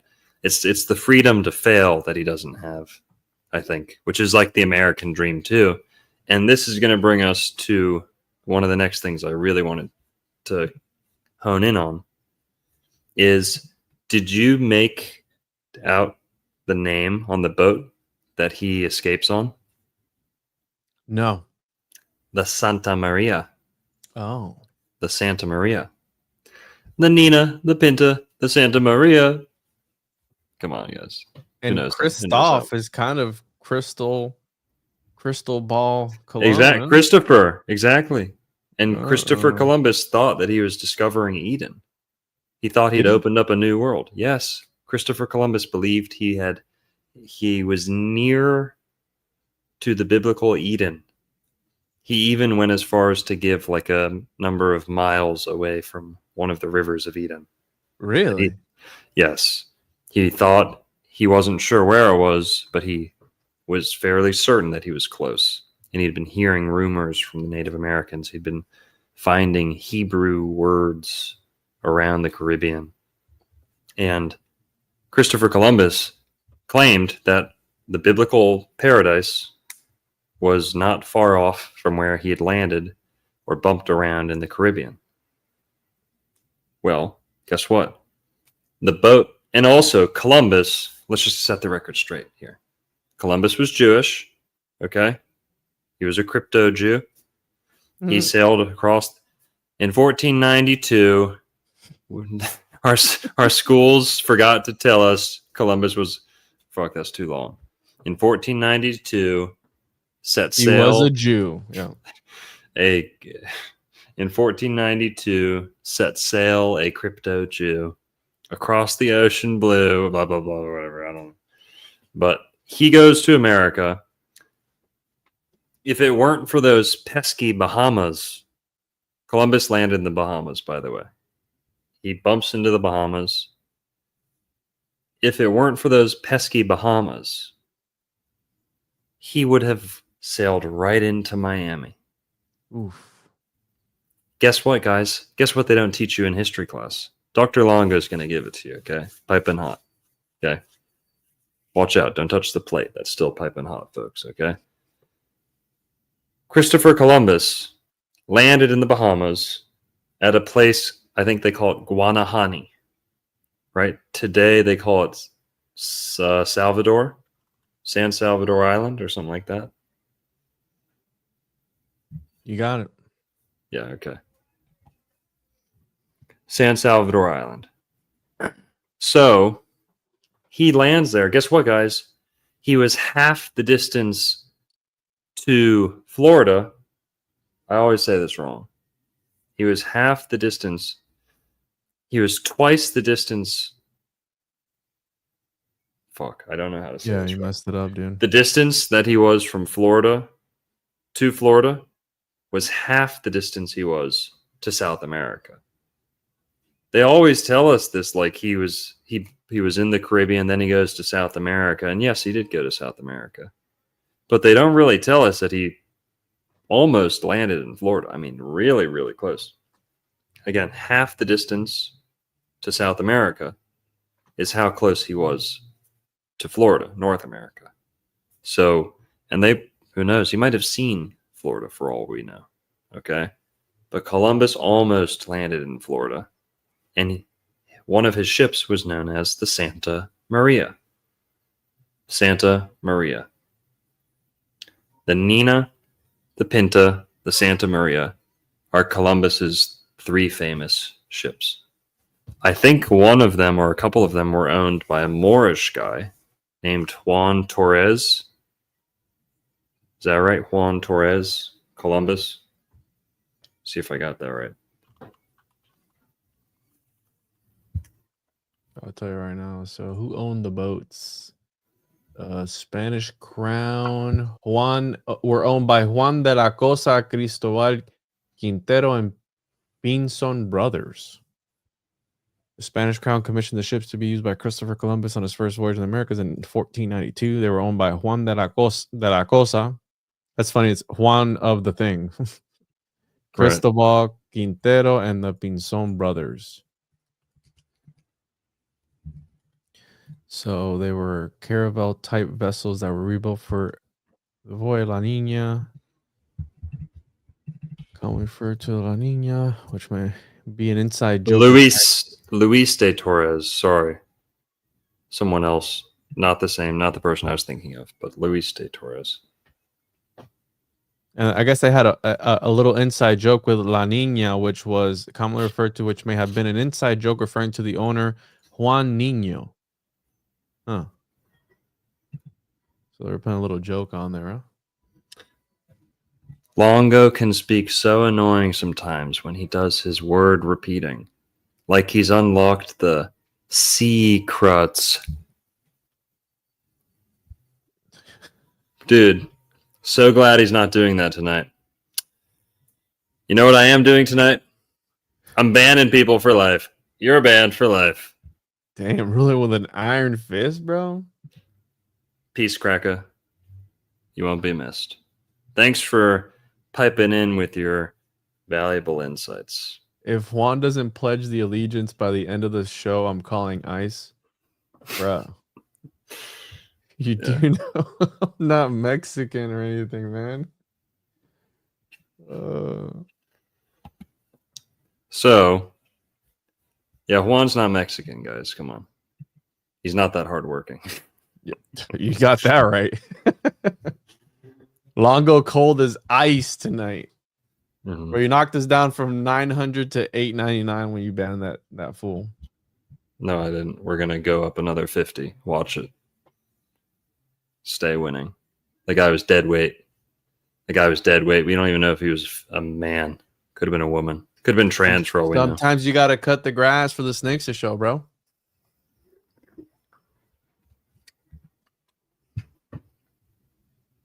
All right, so Crystal Ball Columbus. I know that about the Garden of Eden connection that he was looking for. Because when did Juan Ponce de Leon come to 1513? And was his sole mission looking for the Fountain of Youth, or is that like a myth? It's kind of, they say it's a legend. It's not a myth, it's a legend. It grew into a legend, right? More of a legend than a fact, but there's truth to it. We don't have Juan Ponce de Leon's like private kind of commentary or log, like his day-to-day kind of just his thoughts. I think we only have like his pilot log. It's not. It's more just like navigational data. I think it's not so much him kind of thinking to himself like we have with Columbus. With Columbus, we have like, many of his thoughts, many of his, private opinions and things like that. We don't have much on Juan Ponce de Leon. Yeah, they say he wanted to find gold.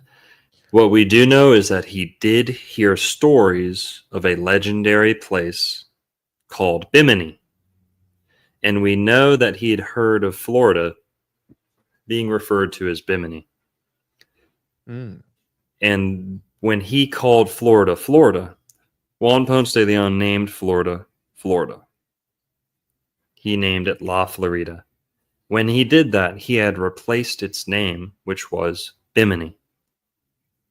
So it was called Bimini up until then. Today, there's just that little island called Bimini, which is part of the Bahamas. It's the closest Bahama to Florida. But Florida used to be known as Bimini until Ponce de Leon changed that. So we know that Bimini had a legend among the Indians already of being a place like a paradise. Healing waters, a sacred spring, things like that. And Juan Ponce de Leon definitely heard some of these legends. We don't know what he wrote down about them, but he went looking in pursuit. Florida had already kind of been on the map a little bit, but it wasn't really charted. It wasn't really explored yet. So they land on Florida. They rename it 1513 around Easter. And yeah, what else? So they're looking for the Fountain of Youth. Then I think the first guy to write about Ponce de Leon and about his story, there's a couple of guys, Oviedo and He also landed in 15. Peter Martyr. I think that might be the same guy, but Peter Martyr and this other guy, Oviedo, Herrera, these three guys, whatever. But the first three people to write big accounts or to tell the story of Juan Ponce de Leon in Florida, I believe the first one, it doesn't say that he was looking for the Fountain of Youth in order to stay young. It says he was looking for a sacred spring or a river called the River Jordan in order to restore his sexual vitality. That it was actually why the Fountain of Youth story was so appealing to these Spanish conquistadors is that most of them had debilitating illnesses that they were pretty much, they had erectile dysfunction. Nice. Many, if not most of the Spanish sailors back then, due to poor diet, lack of when you stand on a boat for too long, you almost kind of lose some libido, you could say. Like when you don't have firm footing, it can kind of throw you off a little bit. And the Wolf of Wall Street would probably disagree. But being on the boat, eating terrible, eating salted pork, like reserved food, like very little sunlight, believe it or not. You're spending a lot of time under deck. It stinks, covered in shit and piss. Like this was ugly, Wounds go untreated, whatever. Scurvy. Everyone had scurvy from eating pork, like nothing but pork, like barely any vegetables. This is why citrus was so important too. And they planted citrus everywhere they could in Florida because it cures scurvy. It cures many of those sailors' diseases. And it gets you rock solid, boys. Can I get a couple oranges in the chat for virility? But basically, it said that Florida, Juan Ponce de Leon had erectile dysfunction and that he was looking to go restore his vitality in Florida, not just to get younger. He wasn't that old of a man. He was maybe old by then standards, but still. So the Fountain of Youth in Florida, that's a big part of this. And also, we talked about Atlantis. We talked about Eden. What else is there? Flat Earth, bro. Flat Earth is really the big one. And also weather modification. You know, weather modification is a big kind of theme in this movie. It's always sunny. It's always perfect. It's always nice until he starts going against the script. Then it'll rain on him. Then the waves will thrash him and try and kill him, and you know, things like that. And they even say the beach sand is fake, right? So like some of his best memories were on the beach, right? Mm-hmm. And then his love interest tells him even the sand is fake, right? But they manipulate the weather in this movie. It's part of day-to-day life in that movie. They control when the sun rises and when the moon shines. That's pretty impressive. And that's kind of another Garden of Eden thing, God complex, you know. Also kind of like Revelation a little bit, or prophesized apocalypse, like when the sun rises when it's not supposed to, or you know, when those things deviate from their normal course, then you'll know shit's hitting the fan, right? That's one way to look at it. And towards the end of the movie, they turn the sun on. They just, in the middle of the night, they just turn it back to day because they can. Yeah. But yeah, Flat Earth. Let's talk about the dancing elephant in the room. Okay, the one that every conspiracy theorist wants to talk about. Why Truman Show is so jarring. Well, the firmament, for most people, I guess most people, many people. Which, by the way, let's preface it by saying this, because not only is Jim Carrey this character in Hollywood who's gone off script, if you will, right? In Truman, he went off script, and in reality, you're right, he went off script trying to expose the Illuminati and all these other things. But let's not forget the other movie that he starred in as well, Bruce Almighty, which is about being God. You got Morgan Freeman in there as well. I don't believe that was Florida, but I think that was like Washington or something or other, somewhere along those lines. But again, I just want to preface with that, because this is a guy who he's actually never received I believe it's a Grammy. He's never received anything, and he's kind of been he's kind of like a black sheep in Hollywood, if you will, and he hasn't really put anything out for a long time. And I would speculate that it's because he went against the grain. I think a Grammy's for music.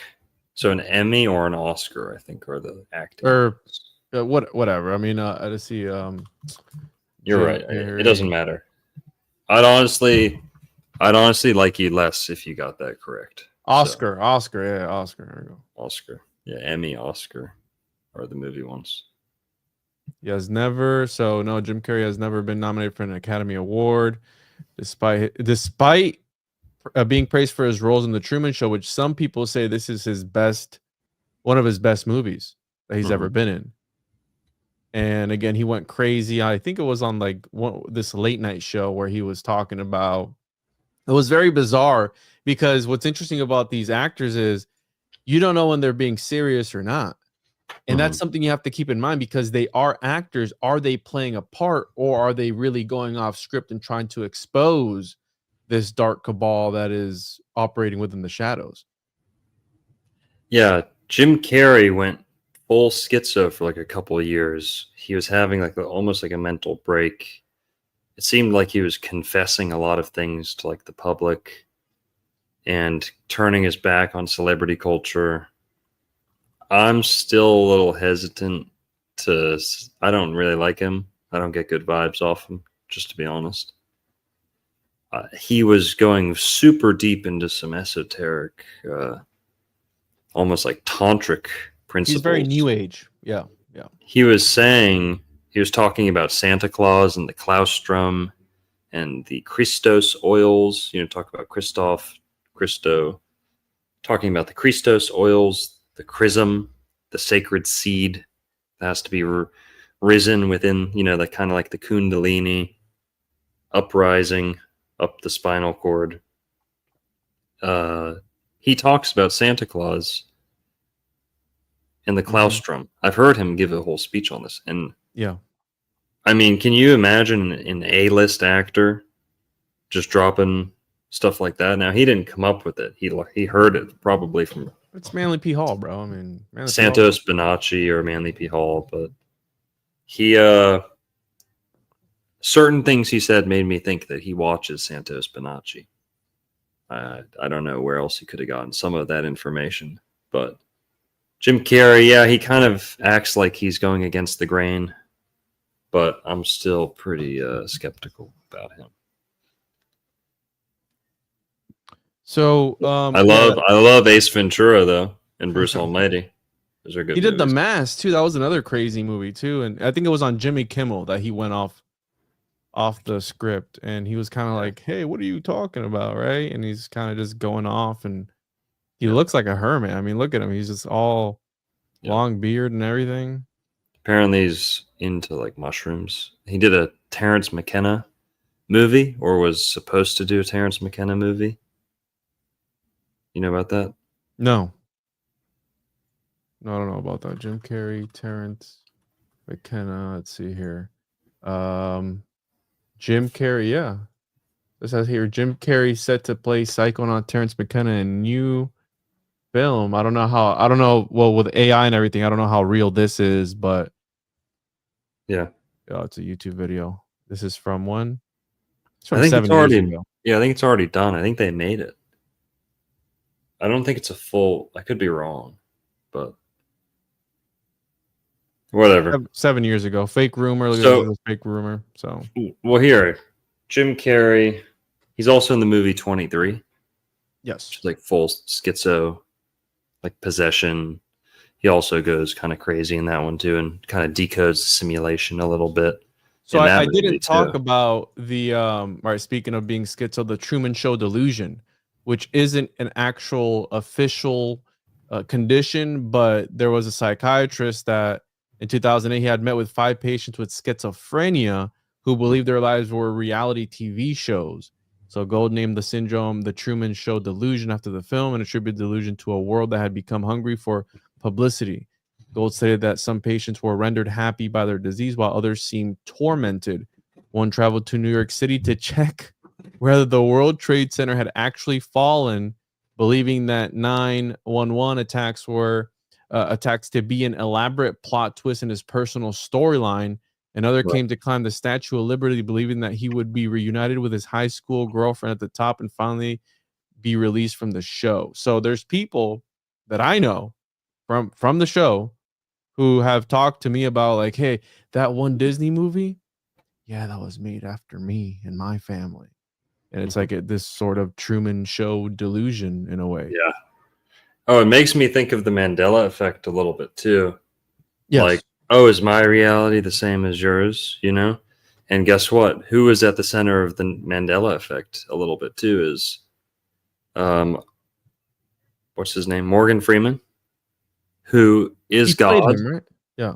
who is God with Jim Carrey and then Bruce Almighty.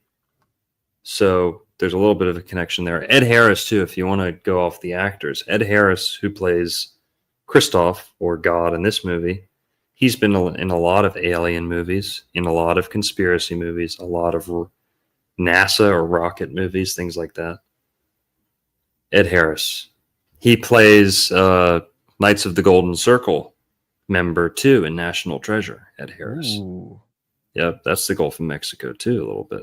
The Templars. Gulf of America, bro. Get it right. Yeah, thank you. But here, Flat Earth. Truman lives under a firmament. It's a real firmament.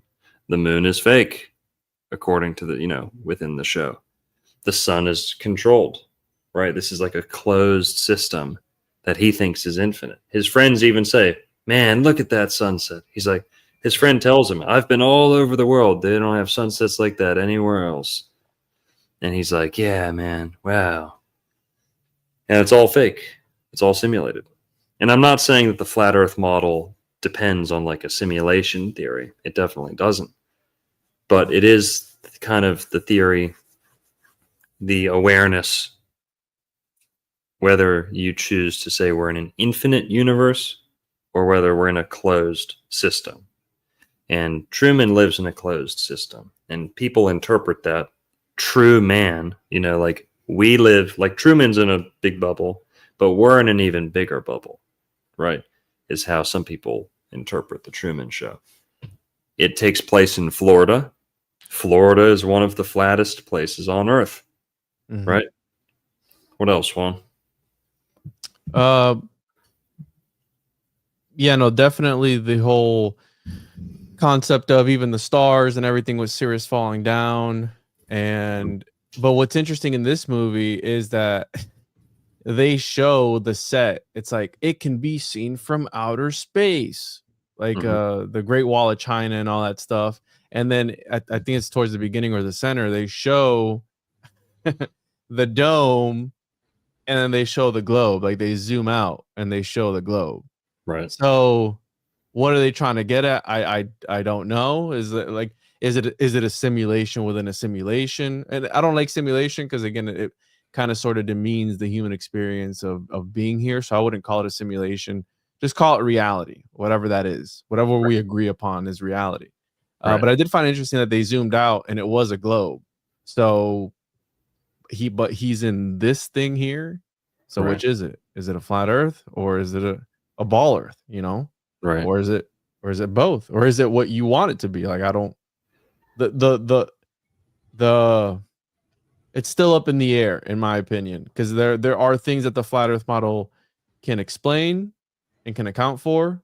Same how the globe model can explain certain things that the flat Earth model, and that's why I think maybe it can be something of more of a perspective thing of how you perceive it, and whatever you think it is whatever it is. The only true way to know really, shoot yourself up into the beyond the firmament if you can get past that and take a look at it yourself. You know what I'm saying? Yeah. And Truman, what really does link this kind of to flat Earth is, according to the flat Earth model, and by the way, full disclosure, I'm a flat earther. Fucking suck on that. I'm a flat earther. If you don't agree, whatever, that's okay. I don't push it on people. I don't make it a focus of my YouTube channel. I should say I'm a geocentricist. I think we're the center. I think that's more important than the shape. I see the sun, the moon, they're the same size, but the moon's only 237,000 miles away, and the sun's 93 million miles away. 93. Yeah, for Thelema. Yep, 93. The will, whatever. You've got 93 million miles away. Okay, that's like 237,000. That's like 250,000. There's 4 of those roughly in each million, and then times that million by 93. That's how much farther the sun is than the moon, but they're the same fucking size. Okay, yeah, that sounds like fucking Bill Gates' wife's titties. Okay, one's this fucking big, one's that big. Optical illusion. Really? Okay, no, I'm just kidding. I don't know. They're the same size on average. They're the same size. Sun and the moon. Where you are on Earth, they're always the same size, roughly. Okay, on average.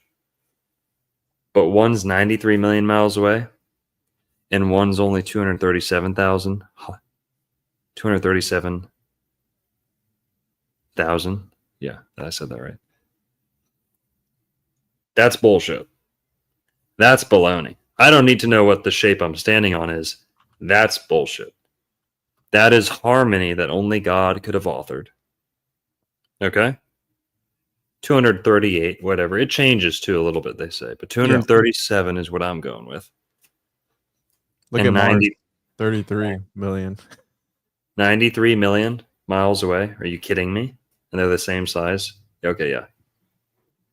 A fucking kindergartner with Down syndrome wouldn't actually buy that if they weren't fluoride and all this shit, okay? Something ain't adding up. This doesn't have to mean, oh, it's flat for sure, or it's definitely not, but this means we're the center of it all. Mm-hmm. The whole system is arranged to us. Sorry, I don't care if that sounds narcissistic. We are the center of it all. The Bible teaches that. The heliocentrists, the Satanists, okay, the Freemasons, the materialist scum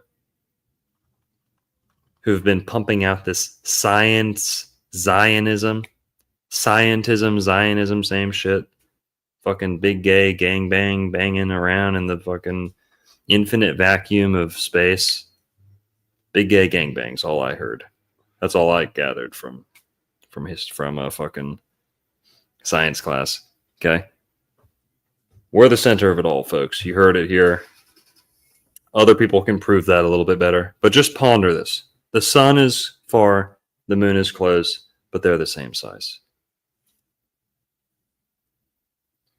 Some Bullshit. people say that this is, I can't find the exact board that people always bring up, but they allude to the Freemasons allegedly knowing the true shape with this sort of dome over the two pillars, right? And in the movie, the all-seeing eye is Christoph in the moon, right? The eye of providence, the eye of God. Right. He is the God figure. He is the one. And did we talk about that in the movie, Truman is the first child the corporation was able to own? Right. That's a whole nother part too. Yeah. So Truman is kind of sort of a homunculus in this closed system, if you will. They saw him be born. They saw him grow up. He's like, I've been with you since the very beginning.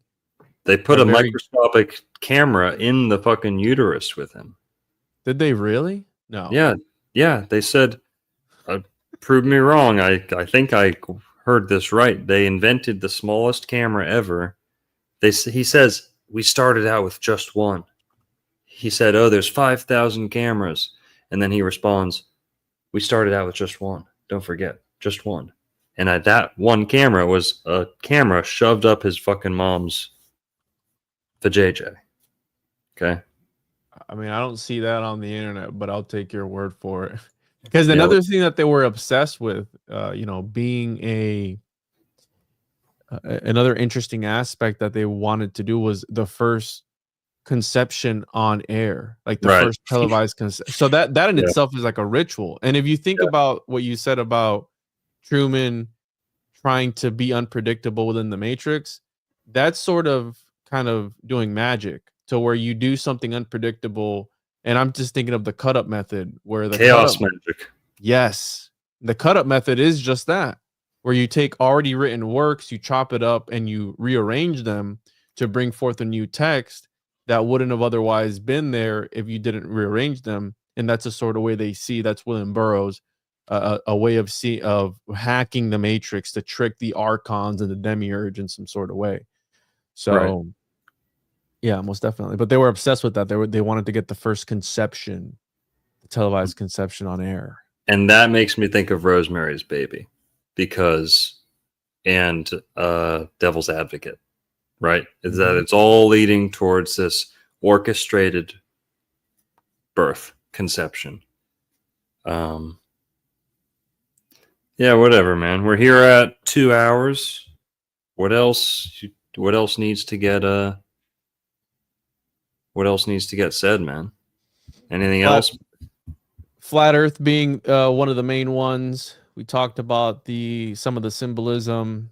Weather modification. You have the Plato's cave, Truman at the end of the show walking on water, sort of this Christ-like figure. He is the son of the God in that universe, and he is able to then ascend after learning the truth. He had a choice at the very end, which I think was what he was searching for throughout the entire movie, the choice to leave, which he was deprived of. And when given the choice, he chose it. And also at the end of the movie, they kind of sort of look at the pizza. They kind of sort of Yeah, we're show, we're about to hit 1,000 people, yo. yeah, almost Come on, 1,000. guys. Send this to a friend, guys. Get a friend watching. Let's bump a fucking 1,000 in this chat. Hell That's yeah. right. We're about to hit it. At the end of the movie, I don't know if you caught on here in this scene in particular, they were kind of showing what this media does to people, and you see this a lot, especially nowadays in the conspiratorial world, where they jump from new topic to new topic, and as soon as they shut Truman off, that he left, that there was no more Truman Show, they're like, all right, so what's next on TV? Boom, they moved on to the next thing. And it just comes to show the time span, especially today. This is kind of predicting the future of people's time span nowadays. They want the TikTok, they want the short format content. Get to the point, Longo. Quit repeating the same word, the same word 5 times over. Get to it, right? Today, Junior, that sort of thing. And people are so fried from that, and it's everything that they consume. And this entire movie was a lot of consumerism, where the product placement and everything was there to get to sell. And you see all the merchandise that they've sold of Truman in all the different bar scenes, and everyone's watching him, right? They all have the Truman aprons on and everything. So that was another aspect of the movie as well, about media and the people. And I know this came before the Matrix, but this idea of, I don't think for this time we had reality TV, which gets into John Baudrillard's simulacrum and simulation of a hyper reality, right? And how people act differently knowing that there are cameras around versus when they know that there aren't cameras around. They put on a persona when the cameras are around. And after this, I mean, you had the Kardashians, and reality TV, I think, really took off after this movie. So they were kind of predicting the future in some sort of weird way. And then the Matrix hit, and all these other really cerebral. And then I think Fight Club came out in what year? Fight Club, which is another crazy movie, 1999. Right. So we had all these crazy cerebral movies coming out. Boom, boom, boom, boom. When did that?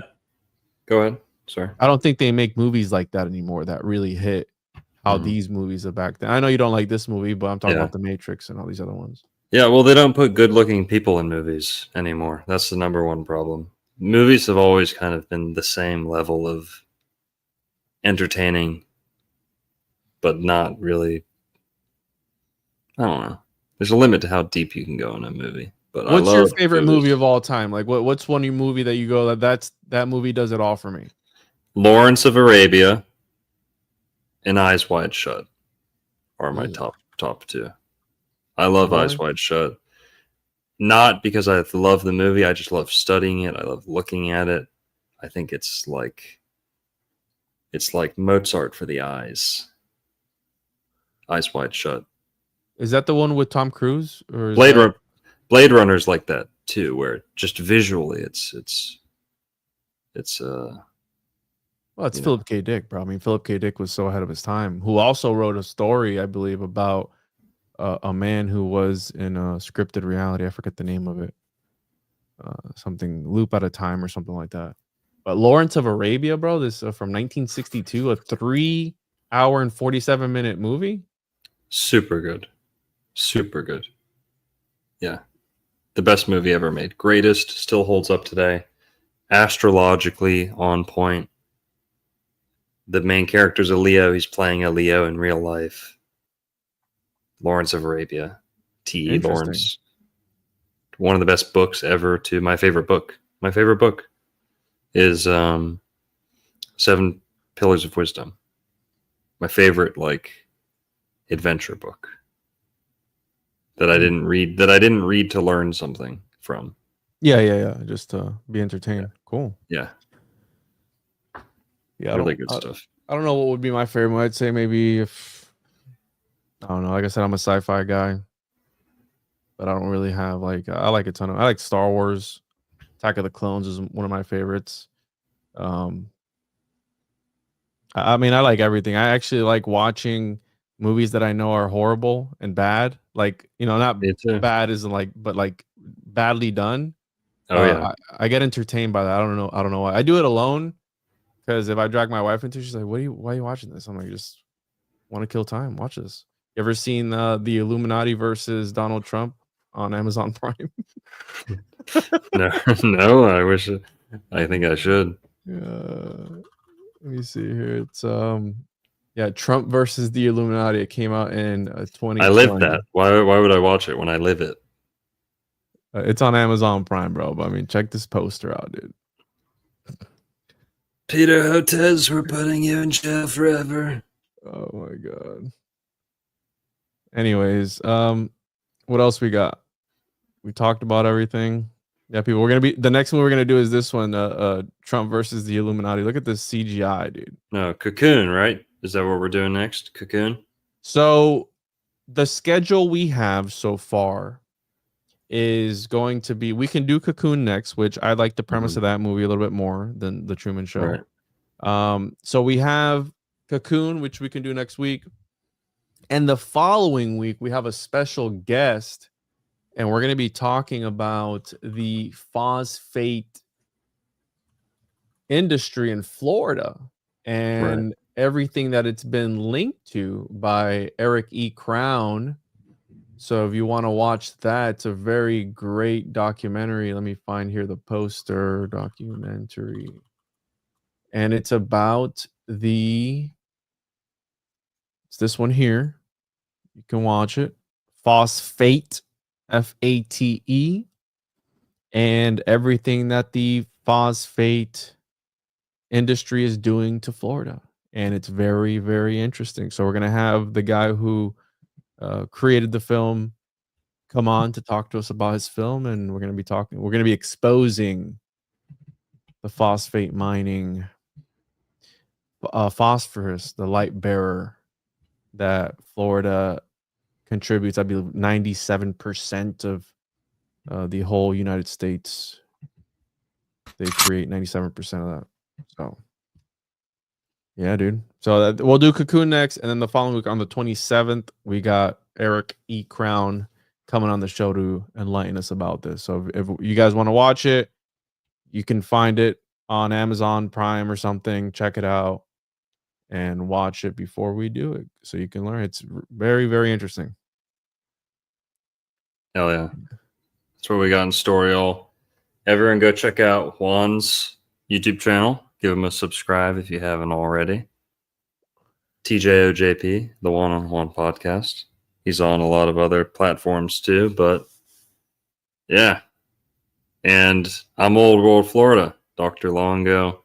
You guys know where it's at, but that's really it. Everyone have a good night. Thanks for tuning in. The Truman Show is not a bad watch if you haven't seen it. Not my favorite movie, like I said, but I think for most people think it's a pretty good movie. Yeah.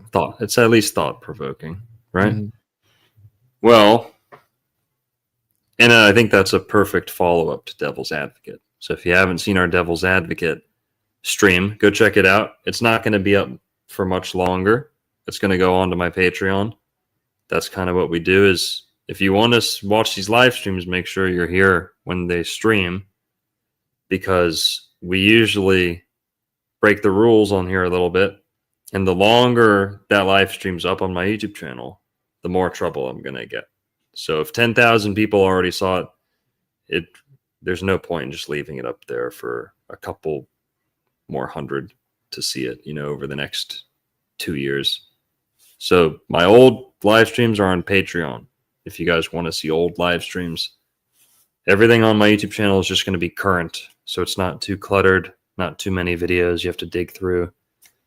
That's the modus operandi right now. And I love it. Anything else, Juan? That's it, man. I appreciate you. This was fun. Check me out, www.tjojp.com. All my links are on there. I'm also on YouTube. This is also streaming to my YouTube channel. So appreciate y'all showing up. This was fun. And we'll catch you next week. Cocoon, Garden of Eden, the Fountain of Youth, and Aliens, right? That's about. Yeah. Cool. Cocoon is almost the same title as this. I might tweak the title on this one, but Atlantis, Eden, Aliens, and kind of like the start of civilization a little bit, and radioactivity. It all kind of fits in. Radiant Atlantis. Spring. Atlantis too. But Let's do it. all right, everyone, have a happy Friday. Or sorry, Saturday. Fuck. I should know by what color shirt I'm wearing, but peace. Later, everyone. Yeah. Wild Indian, yeah. Hey, V, line them up. I'm a wild Indian, you know I go crazy. Ain't really Indian, that boy fugazi. I just keep it player, you can never play me. You got an ass so fat, girl, let's make a baby. And another one. Then I'm back to the trap, I'm trying double song. She a bad woke chick and I love her tongue. We some jurisdiction boys, we some one-on-ones. Look, don't compare me to no Martin dog, I'm like Malcolm X. Die by our freedom, we'll leave a crack and stretch. Round of applause, boy, you know we clapping text. Chucky dog, child's play, yeah, nigga, that's what's next. Open up the cans just like Arizona. Pull up masked up like we got the Rona. We set up jurisdictions when we bought a corner. How you claiming that's your hood and you not the owner? Be the B, I just pulled up in the need for speed. Free the land, tell the colonizers that they need to leave. Wild Indian up in my veins, you know how we bleed. You ain't gotta lie about who we is, dog, just keep it G. We at war, we can't keep the peace. Since we at war, gotta keep the peace. Whack a cone, then I meditate. Should I need to breathe? Keep a Olmec head when we slide, dog, cause we the shit. Like my niggas said, bitch, we the shit. I can't keep the peace. If it pop off, then I want a piece. I'm just on release. I'm in go mode, motherfuck the thief. In these streets like EBT, when we at war, make peace with me. I don't give a damn, understand. Fuck who stole this land. White or black or tan, understand. It's fuck who stole this land. Might have seen me get little buddy these hands. He wasn't no abo man. A lot of these dudes is Sambo man. They full of shit like my ammo can. What they call an N-word out the wrong mouth as an ambulance. Wild Indian, get it in advance, or you can post date it. Ask around, I'm the most hated. Straight sacred, they stole acreage. Go ape shit, show ain't shit. It won't be televised on tape shit. Be the B, I just pulled up in the need for speed. Free the land, tell the colonizers that they need to leave. Wild Indian up in my veins, you know how we bleed. You ain't gotta lie about who we is, dog, just keep it G. We at war, we can't keep the peace. Since we at war, gotta keep the peace. Whack a cone, then I meditate. Should I need to breathe? Keep a Olmec head when we slide, dog, cause we the shit.